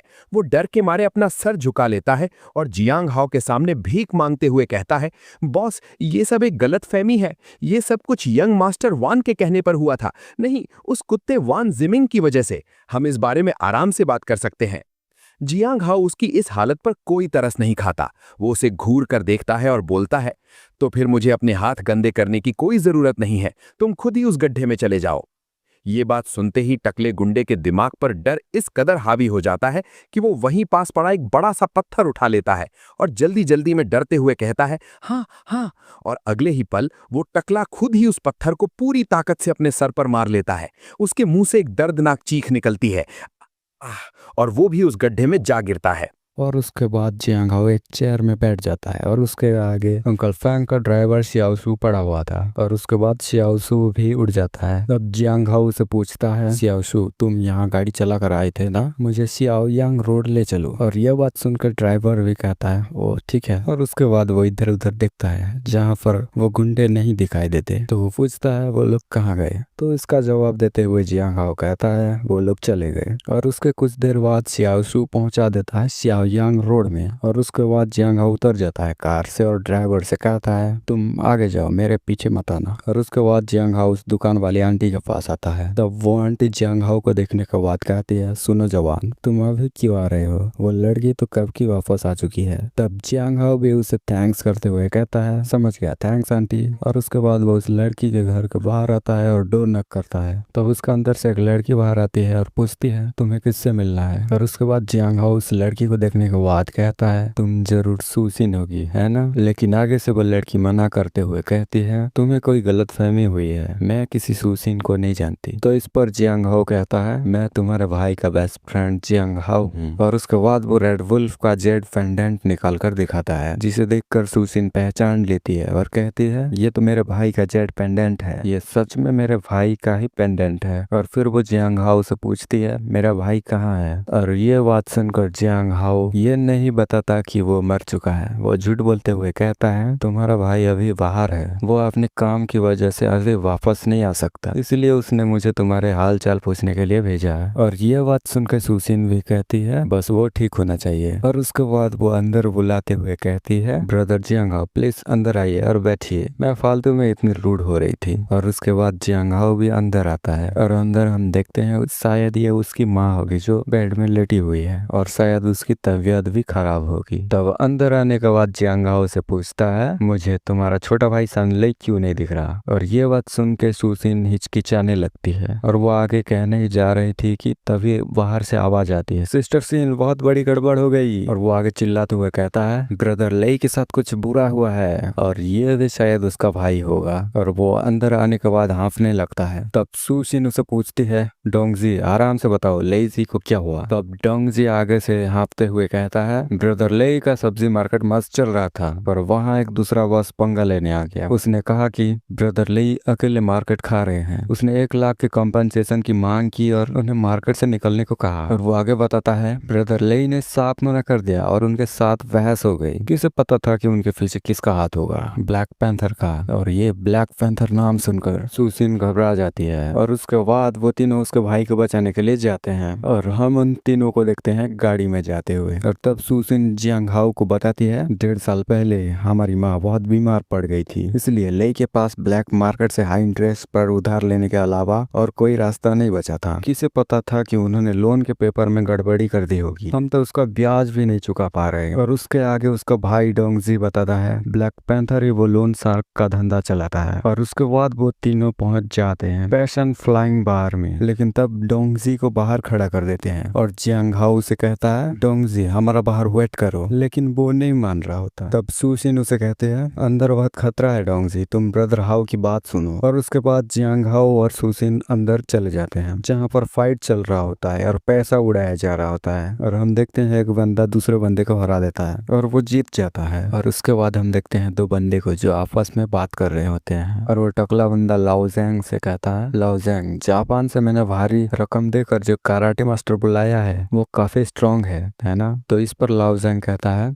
वो वाकई में बहुत स्ट्रांग है। लेकिन तभी वो टकले बंदे का एक आदमी आता है और उसके कान के पास कहता है ब्रदर वाओ सुनले की बहन आई है। तो इस पर वाओ भी कहता है आने दो उसे अंदर। और उसके बाद वो बाहर जाता है और जियांग हाओ के साथ सूसिन को अंदर लाता है और कहता है ब्रदर वाओ मैं उसे ले आया। तब उसके बाद सूसिन आगे जाती है और क्रीट करती है। लेकिन तभी वाओ सूसिन से कहता है कि फालतू की बकवास बंद करो और पैसा निकालो वरना सुनले का हाथ पैर टूटने के लिए तैयार रहो। लेकिन ये धमकी सुनने के बाद जियांग हाओ आगे आता है और सूसिन को पीछे करता है और वाओ से कहता है वाओ हम यहाँ कर्जे का मैटर सुलझाने आए हैं, मारपीट करने की कोई जरूरत नहीं है। और ये बात सुनकर वाओ का चमचा गुस्सा हो जाता है और कहता है कि वो बच्चे मरना है क्या तुझे, तेरी ब्रदर वाओ को ऐसे बुलाने की हिम्मत कैसे हुई। लेकिन तभी वाओ उसे रोकता है और उसके बाद वाओ आगे आता है जियांग हाओ के पास और कहता है तो बताओ तुम इसे कैसे सुलझाना चाहते हो, अगर मैं सेटिस्फाइड नहीं हुआ तो तुम्हारा अंजाम बहुत बुरा होगा। और ये बात सुनकर जियांग हाओ कहता है इस तरफ ब्याज का धंधा चलाना इलीगल है और लेजी ने इतना उधार भी नहीं लिया था, मैं तुम्हें 50,000 दूंगा और सारा कर्जा यहीं खत्म। रही बात उसको इस तरह इलीगल तरीके से किडनैप करने की, अगर तुम लोग बाद में सुनले से माफी मांग लेते हो तो मैं ये बात आगे नहीं बढ़ाऊंगा। लेकिन जियांग हाओ की ऐसी बात सुनकर वाओ हंसने लगता है और कहता है तुझमें तो बहुत हिम्मत है बे, मैं ब्लैक पैंथर पिछले 10-20 सालों से इस अंडरवर्ल्ड में हूँ और आज तक किसी ने मेरी ऐसी बेइज्जती करने की हिम्मत नहीं की। और और ये बात सुनने के बाद जियांग हो कहता है अगर मैं जीत गया तो कर्जा पूरी तरह से माफ हो जाएगा, है ना? तो इस पर बाव हंसते हुए कहता है तू तो वाकई घमंडी है। अगर तू सच में जीत गया ना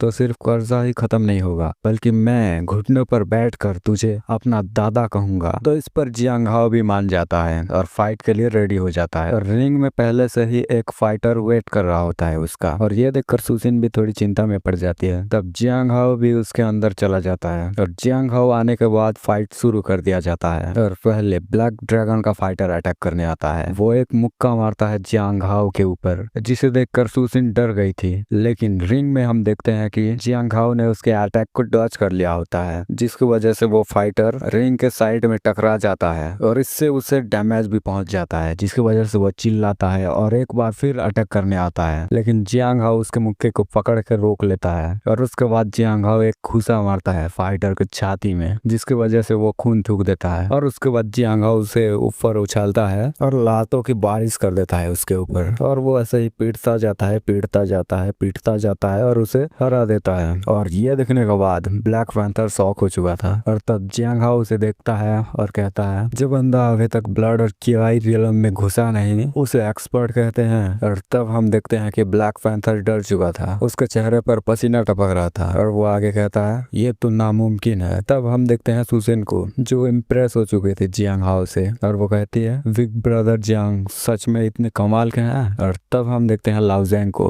और वो कहता है ओ ये इतना भी आसान नहीं है। और तब हम देखते हैं जियांग हाओ रिंग से नीचे उतर जाता है और वो ब्लैक पैंथर के आगे आता है और कहता है अब अपना वादा निभाने का वक्त आ गया है, घुटने पर बैठ और मुझे दादा बोल। लेकिन ब्लैक पैंथर आगे से गन तान लेता है और कहता है तुझे बता दूं तो इस वक्त मुझे बिल्कुल भी अच्छा नहीं लग रहा। और तब जियांग हाओ के ऊपर गन ताना हुआ देखकर सुसिन चिल्लाती है बिग ब्रदर जियांग बच के। लेकिन इधर जियांग हाओ आराम से एक एप्पल उठाता है और कहता है मैं सच में किसी की जान नहीं लेना चाहता पर तूने मुझे मजबूर किया। लेकिन तभी ब्लैक पैंथर गोली चला देता है और कहता है मौत तेरे सामने खड़ी है और तू अभी भी बड़ी बड़ी बातें फैल रहा है। और वो आगे कहता है मैं तुझे अभी तेरी दादी के पास भेजता हूँ। लेकिन गोली चलने के बावजूद जियांग हाओ आराम से देखता रहता है। लेकिन तभी वो रिएक्ट करता है और सीधा वो चाकू से गोली को 2 भागों में काट देता है। लेकिन ये गोली कैसे मारा मेरे को नहीं पता। एक गोली आकर ब्लैक पैंथर के सर में लगता है और वो वहीं पे खत्म हो जाता है। और ये देखने के बाद बाकी लोग चिल्लाते हैं खून, किसी का खून हो गया। और इधर ब्लैक पैंथर के अंदर डर के मारे चिल्लाते हैं बस मर गए।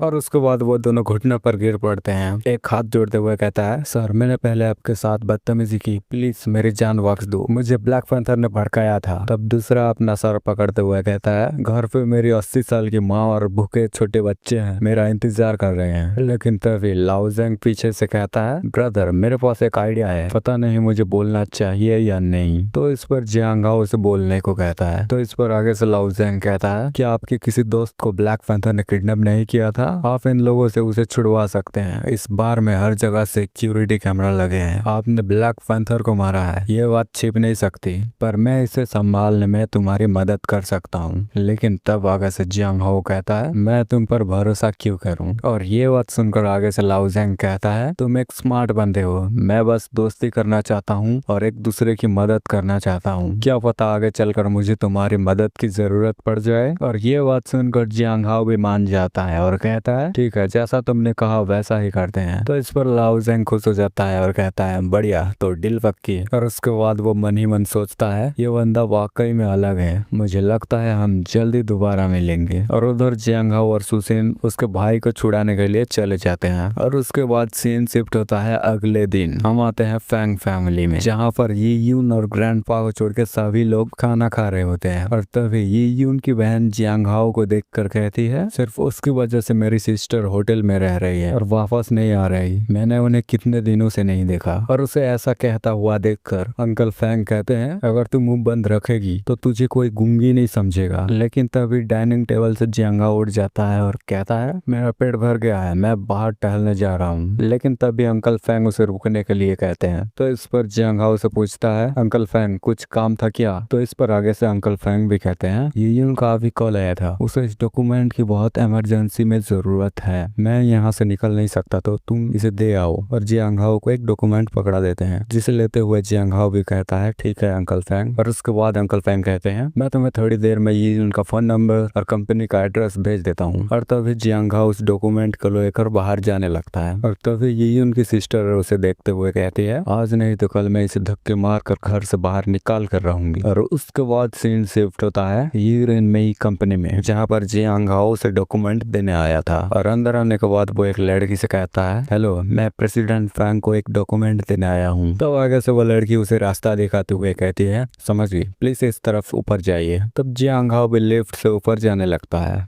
और उसे थैंक्स भी करता है। लेकिन तभी लिफ्ट से एक आदमी नीचे आता है, जिसे देखकर जियांग हाओ भी हैरान होता है और मन ही मन सोचता है, ब्लैक फैंटम एक इंटरनेशनल ए रैंक असेसिन और एक बदनाम रेपिस्ट है। वो वुलिंग क्यों आया है? क्या वो यहाँ औरतों का शिकार करने आया है? और ये सब सोचने के बाद वो ऊपर जाता है और डायरेक्ट ये यून के ऑफिस में घुस जाता है, जिसे यहाँ पर देखकर ये यून गुस्से में कहती है, उम्मीद है अगली बार तुम अंदर आने से पहले नॉक करोगे और परमिशन का वेट करोगे। लेकिन तभी जियांग हाओ उसे डॉक्यूमेंट देते हुए कहता है, ये रहा वो डॉक्यूमेंट्स जो तुमने मांगे थे। और उसके हाथ में डॉक्यूमेंट देखकर ये यून कहती है, डॉक्यूमेंट्स मिल गए हैं, अब तुम यहाँ से जा सकते हो। और ये यून की ऐसी बात सुनकर जियांग हाओ कहता है, ये यून, क्या तुम अपने मेहमान के साथ ऐसा ही बर्ताव करती हो? तो इस पर ये यून कुछ नहीं कह पाती। लेकिन जाते वक्त जियांग हाओ उसे वार्न करते हुए जाता है, वुलिंग अभी सेफ नहीं है, बिना किसी काम के ऐसे ही फालतू में बाहर मत घूमना। और इतना कहकर वो जाने लगता है। लेकिन पीछे से ये यून कहती है, जियांग हाओ, तुम इतने छोटे दिल के हो, एक लड़की को ऐसे ही गंदे शब्दों में बद्दुआ दे रहे हो। तो इस पर जियांग हाओ उसे कहता है, मैं तुम्हें कोई बद्दुआ नहीं दे रहा, बस बच कर रहना। और उसके बाद हम बाहर आते हैं, जहाँ पर एक सुपर कार आते हुए देखते हैं और वो कार अगर जियांग हाओ के पास ही रुकता है और उस कार के अंदर होता है हाओ मिंग। और उसके बाद वो जियांग हाओ से कहता है, वो जियांग हाओ। तो इस पर जियांग हाओ से पूछता है, क्या हुआ? तो आगे से हाओ मिंग उसे कहता है, मेरे साथ हमारे एक कार सर्कल की रेसिंग मीट में चलो। लेकिन ये बात सुनकर जियांग हाओ पलट कर जाते हुए कहता है, मुझे रेसिंग में कोई इंटरेस्ट नहीं है। तो उसे जाता हुआ देखकर हाओ मिंग उसे रोकते हुए बोलता है, वो खत्म होने के बाद मैं तुम्हें 10 लाख के प्राइज मनी में से आधा हिस्सा दूंगा। और ये बात सुनकर जियांग हाओ मनी मन सोचता है, मेरे पास अभी हाथ में ज्यादा कैश नहीं है और मुझे पैसों की जरूरत भी है। तो इसके वजह से जियांग हाओ उसके डील को मान जाता है और वो कार में बैठते हुए कहता है, 10 लाख और तुम मुझे आधा दोगे? तो इस पर हाओ मिंग कहता है, मैं पक्का तुमसे झूठ नहीं बोल रहा। तो इस पर जियांग हाओ मान जाता है, ठीक है, डील पक्की। और उसके बाद हाओ मिंग गाड़ी को तेजी से भगाते हुए ले जाता है और उसके बाद हम आते हैं जहाँ पर रेस होने वाला है। और यहाँ पर कुछ बंदे पहले से ही थे जो रेस करने वाले हैं। और तभी एक बंदा जियांग हाओ को देखने के बाद पूछता है, हाओ मिंग, ये बंदा कौन है? तो आगे से हाओ मिंग उसका इंट्रोडक्शन देते हुए कहता है, ये जियांग हाओ है। तो ये बात सुनकर एक बंदा कहता है, तो ये वो बंदा है जिसने वान फैमिली के यंग मास्टर के होने वाली वाइफ छीन ली। और तब दूसरा बंदा कहता है, मैं सोच ही रहा था कि ये कौन है, ये तो तुम्हारी फैंग फैमिली का होने वाला घर जमाई निकला। तब उनके साथ जो लड़की होती है वो कहती है, इस चिकन लड़के, मेरा मतलब इस काले कलूटे में कुछ तो बात है। लेकिन तभी वो पहला वाला बंदा हंसते हुए कहता है, हम सब ने सुना है, अच्छा हुआ इस बंदे का बाप मर गया, वरना ओल्ड फैंग कभी अपनी बेटी की शादी इससे करवाने की हिम्मत नहीं करता। लेकिन ये बात सुनकर जियांग हाओ गुस्से में आ जाता है और आगे आते हुए कहता है, ओए छोकरे, तू अभी क्या कहा? तो इस पर वो बंदा कहता है, मेरा मुंह है, मैं जो चाहूँ वो बकूंगा। तो इस पर जियांग हाओ कहता है, बहुत बढ़िया। तो इस पर वो बंदा कहता है, ये रोना धोना बंद करो, चलो जल्दी शुरू करते हैं। तब हाओ मिंग जियांग हाओ के पास आता है और कहता है, वो लई सर का नाजायज बेटा लई सियाओ है, उससे पंगा लेने में कोई भलाई नहीं है। तो इस पर जियांग हाओ कहता है, तो ये वो है, सही है। और उसके बाद रेस शुरू कर दिया जाता है, सभी लाइन पर लग जाते हैं अपने अपने कार में बैठकर। और तभी वो लड़की सबको रेडी होने को कहती है। और तब हम देखते हैं लई सियाओ को, जो कहता है, तुम लोगों में सच में बड़ी हिम्मत है, जो खास करके मेरे साथ रेस शुरू करने को कह रहे हो। अब मैं तुम्हें दिखाता हूँ कि मुझसे यानी लॉर्ड वू से पंगा लेना क्या अंजाम होता है। तब इधर हम देखते हैं जियांग हाओ हाओ मिंग से पूछता है, दूसरा बंदा कौन है? तो इस पर आगे से हाओ मिंग उसे बताता है, वो जिन फैमिली का यंग मास्टर जिन सिशुआन है, वो एक माना हुआ रेसिंग एक्सपर्ट है। और तभी वो लड़की काउंटिंग शुरू कर देती है, 3, 2, 1। और उसके बाद सबके सब गाड़ी तेजी से भगा कर ले जाते हैं। लेकिन हाओ मिंग सबके पीछे होता है। और तब जियांग हाओ हाओ मिंग को बताता है, उसके पीछे मत भगाओ, उस लई सियाओ ने स्पीड बढ़ाने के लिए अपने इंजन का टॉर्क फुल कर दिया है, ये बहुत खतरनाक है। और हम देखते हैं सियाओ हंस रहा होता है। और जियांग हाओ की बात सुनकर हाओ मिंग कहता है, ये बंदा रास्ता देने के लिए स्पीड धीमी क्यों कर रहा है? वो जरूर ट्रैक पर मेरे साथ खेलने की कोशिश कर रहा होगा। तब जियांग हाओ उसे कहता है, अगर तुम ऐसे ही चल चलते रहे तो मुझे लगता है हम सबसे लास्ट आएंगे। सामने वाला पागल हमारे साथ खेलना चाहता है, रेस जीतना तो दूर की बात है, इस माउंटेन से सही सलामत नीचे उतरना भी मुश्किल हो जाएगा। तो जियांग हाओ की ऐसी बात सुनकर हाओ मिंग उसे कहता है सिर्फ बकवास मत करो, अगर इतने ही अच्छे हो तो तुम चलाओ ना। तो इस पर जियांग हाओ भी ड्राइविंग सीट में चला जाता है और उसे अपने सीट में बैठा देता है और आगे कहता है पीछे बैठो मैं चलाता हूँ। तो इस पर आगे से हाओ मिंग चिल्लाता है क्या तुम्हारा दिमाग खराब हो गया है, मरने का शौक है क्या? लेकिन जियांग हाओ उसका बात ही नहीं सुनता और वो आगे गाड़ी चलाना जारी रखता है। और ये देखने के बाद हाओ मिंग चिल्ला रहा होता है डर के मारे, आगे खाई है जल्दी गाड़ी रोको। लेकिन जियांग हाओ ऐसे कट मारते हुए ले जाता है कि एक गाड़ी को पीछे भी कर देता है। और जियांग हाओ की ऐसी ड्रिफ्ट देखने के बाद हाओ मिंग हैरान हो चुका था और वो आगे कहता है बाप रे ये कंट्रोल, ये ड्रिफ्ट, एक प्रोफेशनल रेसर वे इसकी बराबरी नहीं कर सकता। और वो पीछे देखता है और आगे वो जियांग हाओ की तारीफ करते हुए कहता है मुझे लगा था तुम कोई गवार हो बिग ब्रदर, तुम तो सच में गाड़ी चलाना जानते हो। और तब उनके आगे होता है ली शियाहू और वो कहता है क्या बकवास है, क्या उस लड़के फैंग हाओ मिंग ने सच में अपनी ड्राइविंग इतनी सुधार ली? और वो आगे एक प्लान बनाते हुए कहता है अगले डब्ल्यू शेप वाले टर्न पर मैं तुम्हारी गाड़ी पलट कर रख दूंगा।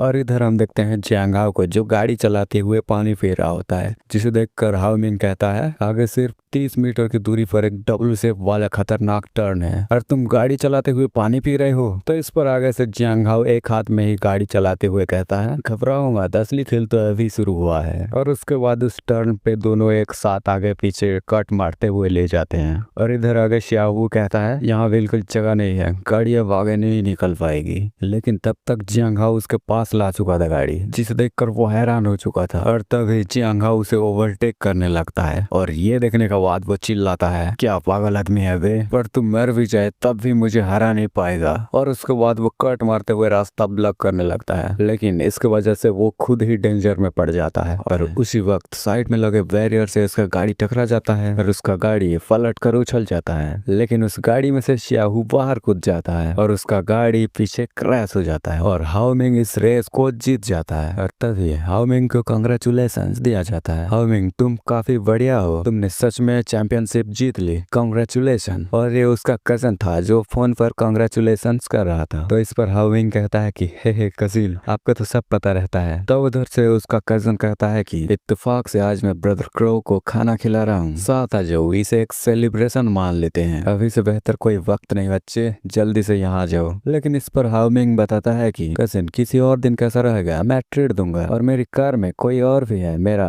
ब्रदर इन लॉ जियांग हाओ। तो ये बात सुनकर उसका कजन भी कहता है कि तो उसको भी साथ ले आओ, मैं काफी टाइम से इस मिस्टीरियस ब्रदर हाओ से मिलना चाहता था। लेकिन ये बात सुनकर जियांग हाओ कहता है कि मैं नहीं चाह रहा। तब उधर से हाओ मिंग का कजन बोल रहा होता है ब्रदर हाओ तुम्हारा यंगर ब्रदर होने के नाते मैं तुम्हें खाने पर इनवाइट कर रहा हूँ, क्या तुम मेरी थोड़ी इज्जत नहीं रखोगे? और तब हाओ मिंग भी कहता है कि चलो ब्रदर हाओ, वरना अगर मेरे कजिन ने रिलेटिव्स को बता दिया कि तुम नखरे दिखा रहे हो तो इससे मेरे डैड की बेइज्जती होगी ना।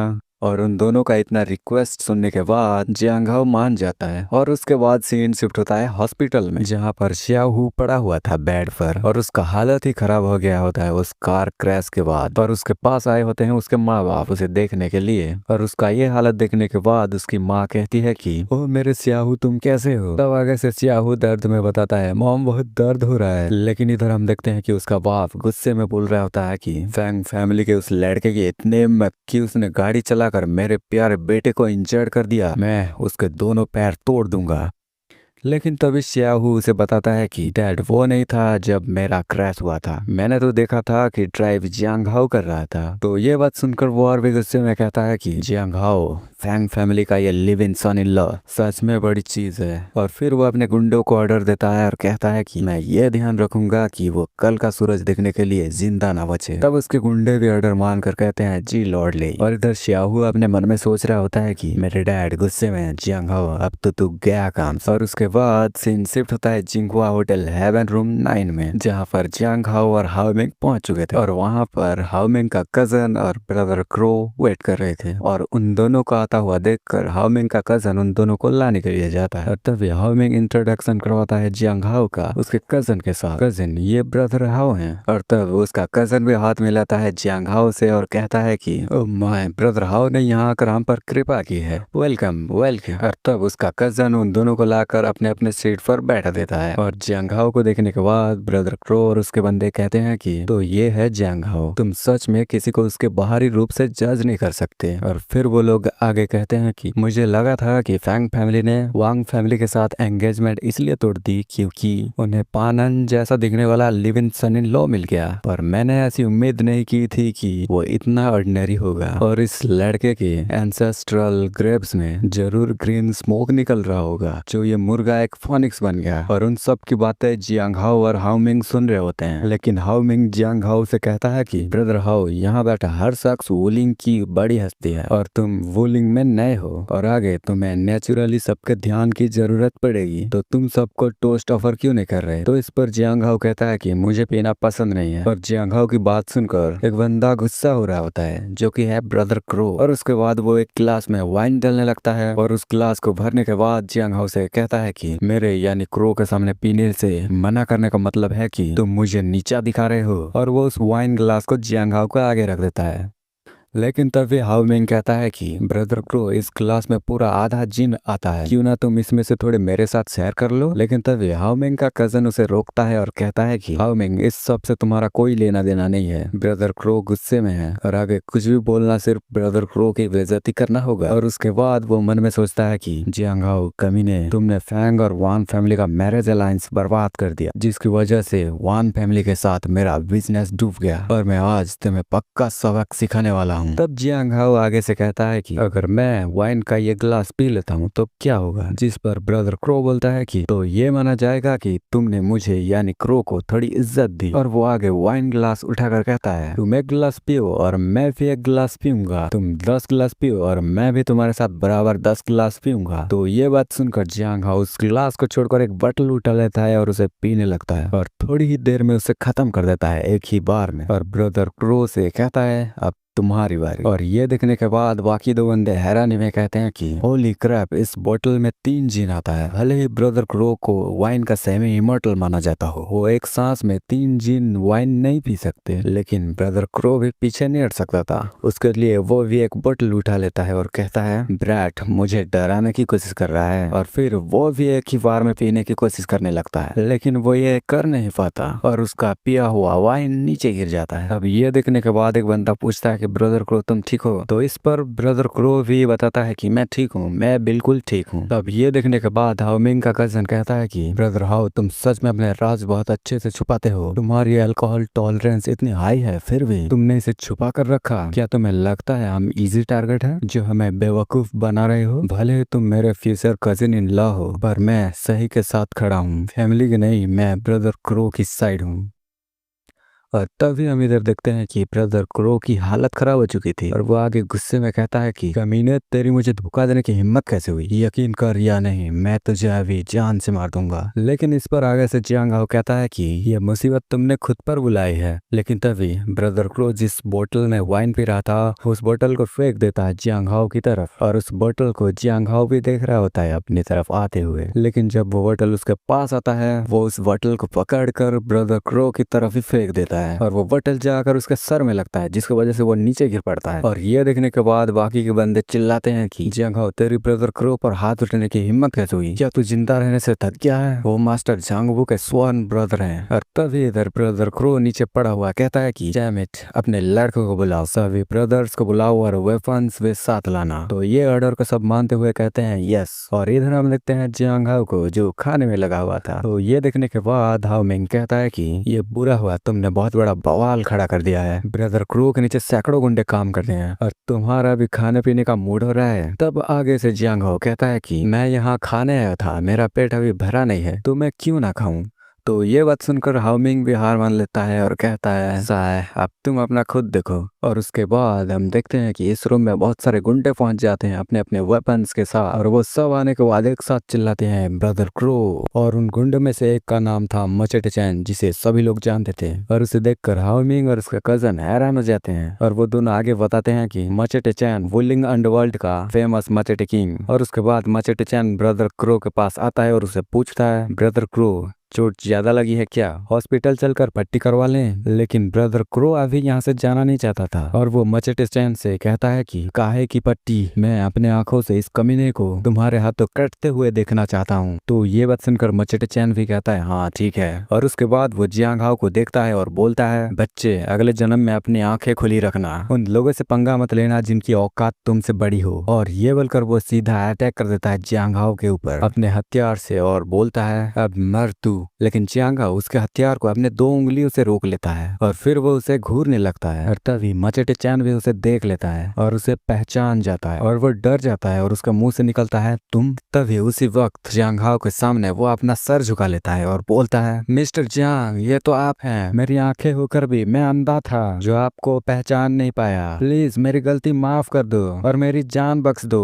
और मचेटे चैन को ऐसे जियांग हाओ के आगे गिड़गिड़ाता हुआ देखकर ब्रदर क्रो चिल्ला कर बोलता है मचेटे चैन, दिमाग खराब हो गया है क्या तुमने गलत मेडिसिन ले लिया? लेकिन ये बात सुनकर मचेटे चैन उसे ही चुप करवा देता है, शट अप। और आगे वो मन ही मन सोचता है मिस्टर जियांग वो इंसान है जो एक जापानी सामुराई को लात मार कर जान से मार सकते हैं, और ब्लैक पैंथर को एक ही चाकू फेंक कर निपटा सकते हैं। ओह, यानी वो चाकू था, और मैं सोच रहा था कि गोली कहाँ से मारी। ये सब छोड़ो, और मचेटे चैन आगे जारी रखता है कि और मैंने अंडरग्राउंड बॉक्सिंग एरिना में मास्टर जियांग वू के साथ ये अपनी खुद की आंखों से देखा था। और तब जियांग हाओ मचेटे चैन से बोलता है चलो तुम्हें कुछ तो याद है, वरना अभी तक तुम्हारी लाश बिक चुकी होती। तो ये बात सुनकर मचेटे चैन थोड़ा चैन की सांस लेता है और बोलता है हमें जिंदा छूटने के लिए शुक्रिया मिस्टर जियांग। और तभी जियांग हाओ उसे यहाँ से निकल जाने को बोलता है, फटाफट निकलो यहाँ से, मेरे खाने का मूड खराब मत करो। तो इस पर आगे से मचेटे चैन भी थैंक्स बोलता है, शुक्रिया मिस्टर जियांग। और उसके बाद वो खड़ा होता है और अपने बंदों से कहता है ब्रदर्स चलो यहाँ से। लेकिन तभी ब्रदर क्रो उन्हें रोकता है और बोलता है तुम लोग कहीं नहीं जाओगे। पर ब्रदर क्रो की बात सुनकर मचेटे चैन आगे बोलता है कि क्रो, हम मिस्टर जियांग से पंगा नहीं ले सकते। और वो आगे ब्रदर क्रो से भी कहता है जल्दी निकलते हैं यहाँ से, वरना हम दोनों की जान यहीं चली जाएगी। और वो आगे अपने मन ही मन सोचता है मास्टर जियांग वू ने ऑर्डर दिया था कि बॉक्सिंग अरेना में जो भी हुआ वो किसी को नहीं बताना। लेकिन मचेटे चैन की बात सुनकर भी ब्रदर क्रो इधर से जाने के लिए नहीं मानता, और वो आगे चिल्ला कर बोलता है ये तो बस फैंग फैमिली का एक मामूली सा live in son in law है, और जो भी अभी इसको काट डालेगा मैं उसको 1 मिलियन का इनाम दूंगा। और ये बात सुनकर मचेटे चैन के साथ आए हुए बंदे हैरान हो जाते हैं, क्या 1 मिलियन? और आगे दूसरा बंदा कहता है 1 मिलियन, इसके लिए तो मैं अपनी जान भी दांव पर लगा दूंगा।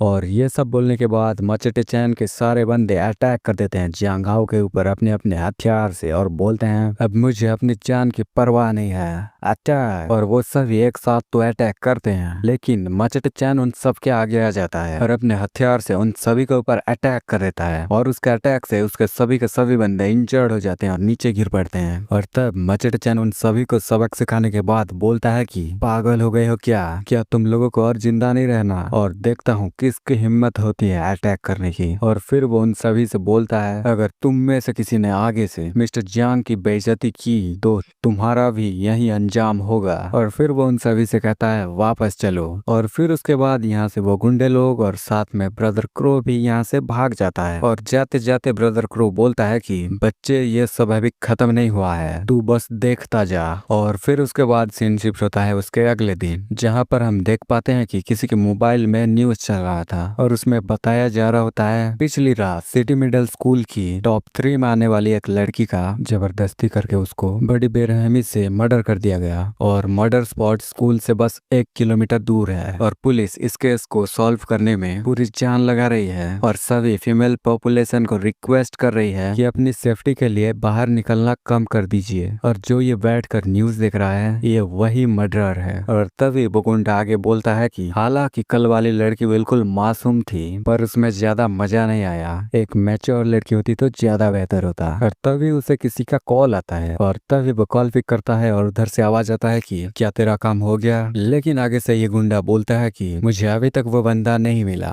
जिसने मेरे ब्रदर ब्लैक पैंथर को मारा था, पर चाहे वो कोई भी हो मैं उसे इसकी भारी कीमत चुकाऊंगा। और उसके बाद हमें दिखाया जाता है वो बंदा जो उस गुंडे से बात कर रहा है वो एक कार में बैठा होता है और बोल रहा होता है, लगता है तू अपने असल काम पर ध्यान नहीं दे रहा, वापस से लड़कियों के चक्कर में पड़ गया। और फिर वो आगे उस गुंडे को बताता है कि वो आसिया मार्शल आर्ट्स की बर्थ प्लेस है, पता नहीं वहाँ कितने एक्सपर्ट छुपे बैठे होंगे, थोड़ा संभल के रहना कहीं लेने के देने ना पड़ जाए। और ब्लैक बटरफ्लाई ने लेटेस्ट न्यूज भेजी है, कोल्स फैमिली के हायर किए हुए 3 एस रैंक हीलर्स पहले ही हुआशिया में घुस चुके हैं। और ये बात सुनकर वो गुंडा हैरान हो जाता है और बोलता है इतनी जल्दी, लगता है जो क्यूवाई इस बार नहीं बच पाएगा। और तभी आगे से वो फोन वाला बंदा कहता है मैं तुझे वार्न कर रहा हूँ, हुआशिया अभी डार्क वर्ल्ड के निशाने पर है, ज्यादा ओवर स्मार्ट मत बनना। तो इस बात पर वो गुंडा बोलता है टेंशन मत लो, मुझे पता है मैं क्या कर रहा हूँ। और तभी उसके रूम के दरवाजे पर नॉक होता है तो आगे से वो कॉल कट करता है और दरवाजा खुलता है, लेकिन वो अपने पीछे एक गन छुपाए हुए था। और हम देखते हैं कि डोर खुलने के बाद बाहर एक बंदा खड़ा था जो कहता है सेकंड मास्टर, आखिरकार आपके दर्शन हो ही गए। तब वो गुंडा उसे कहता है अंदर आकर बात करो। और उसके बाद वो उसे अंदर लाता है और सोफे पर बैठकर उसे पूछता है कि आखिर वो बंदा है कौन जिसकी मेरे ब्रदर को मारने की हिम्मत हुई। तो इस पर आगे से वो बंदा बताता है उस गवार का नाम जियांग हाओ है, वो फैंगमिंग की फैमिली का घर जमाई है। तो ये बात सुनकर वो गुंडा बोलता है एक घर जमाई में कितनी ही ताकत हो सकती है। और फिर वो बंदा ये उनकी फोटो दिखाता है उसे और बोलता है जाहिर सी बात है वो आपका मुकाबला नहीं कर सकता सेकंड मास्टर, लेकिन इस घर जमाई की मंगेतर काफी सुंदर है, किसी हिट हीरोइन से कम नहीं। और उस फोटो को जैसे ही वो गुंडा देखता है तो उसके मुंह से लार टपकने लगता है और वो आगे बोलता है तो मैं उसकी मंगेतर को उठा लूंगा और जियांग हाओ के सामने उसकी इज्जत लूटूंगा और फिर उसको मार दूंगा। और फिर उसके बाद सीन शिफ्ट होता है जियांग हाओ की तरफ और हम देखते हैं कि जियांग हाओ एक एंटीक मार्केट आया होता है जहाँ पर काफी सारे एंटीक सामान होते हैं। और जियांग हाओ अपनी मनी मन सोच रहा होता है कि पिछले कुछ दिनों में रेड वुल्फ की फैमिली की मदद करके जो पैसा मिले थे उसमें से अभी भी काफी बचे हुए हैं और मैं मास्टर को गिफ्ट देने के लिए एक पुरानी पेंटिंग खरीद लेता हूँ। और फिर उसके बाद वो जाता है लॉन्गयान पवेलियन में और इसके अंदर आने के बाद वो एक पेंटिंग को देखने लगता है और तभी एक आदमी उस पेंटिंग के बारे में बताता है कि ये picture of the green fine है, वो डायनेस्टी के पेंटर जांग गुयांग की बनाई हुई। और ये बात सुनकर बाकी के लोग भी इस पेंटिंग को देखने आते हैं और बोल रहे होते हैं कि तो ये जांग गुयांग का काम है, सच में किसी मास्टर का मास्टरपीस होने के लायक है। लेकिन तभी जियांग हाओ उन सभी को बताता है कि ये पेंटिंग फेक है। तो ये बात सुनकर सभी के सभी चौंक जाते हैं, ये पेंटिंग फेक है क्या, फेक? और जियांग हाओ की बात सुनकर जो पेंटिंग के बारे में बता रहा था वो बंदा बोलता है कि ये बंदा बोल रहा है कि ये पेंटिंग फेक है। और फिर उसके बाद वो जियांग हाओ के पास आता है और उसे बोलता है सर हमारी दुकान का बड़ा पुराना और इज्जतदार नाम है और इस तरह झूठे इल्जाम लगाने के लिए आपको भारी कीमत चुकानी पड़ेगी। तो ये बात सुनकर आगे से जियांग हाओ बोलता है असली चीज नकली नहीं हो सकती और नकली चीज असली नहीं हो सकती, तो मुझे तुम्हारी बदनामी करने की क्या जरूरत है। तो ये बात सुनकर वो आदमी भी बोलता है नकली होने पर 3 गुना पैसा वापस, है ना? मुझे ये पेंटिंग चाहिए और हाँ अपने बॉस को नीचे बुलाओ। और गाइस चैप्टर यहाँ पर खत्म होता है, मिलते हैं अगले वीडियो में और तब तक के लिए बाय बाय।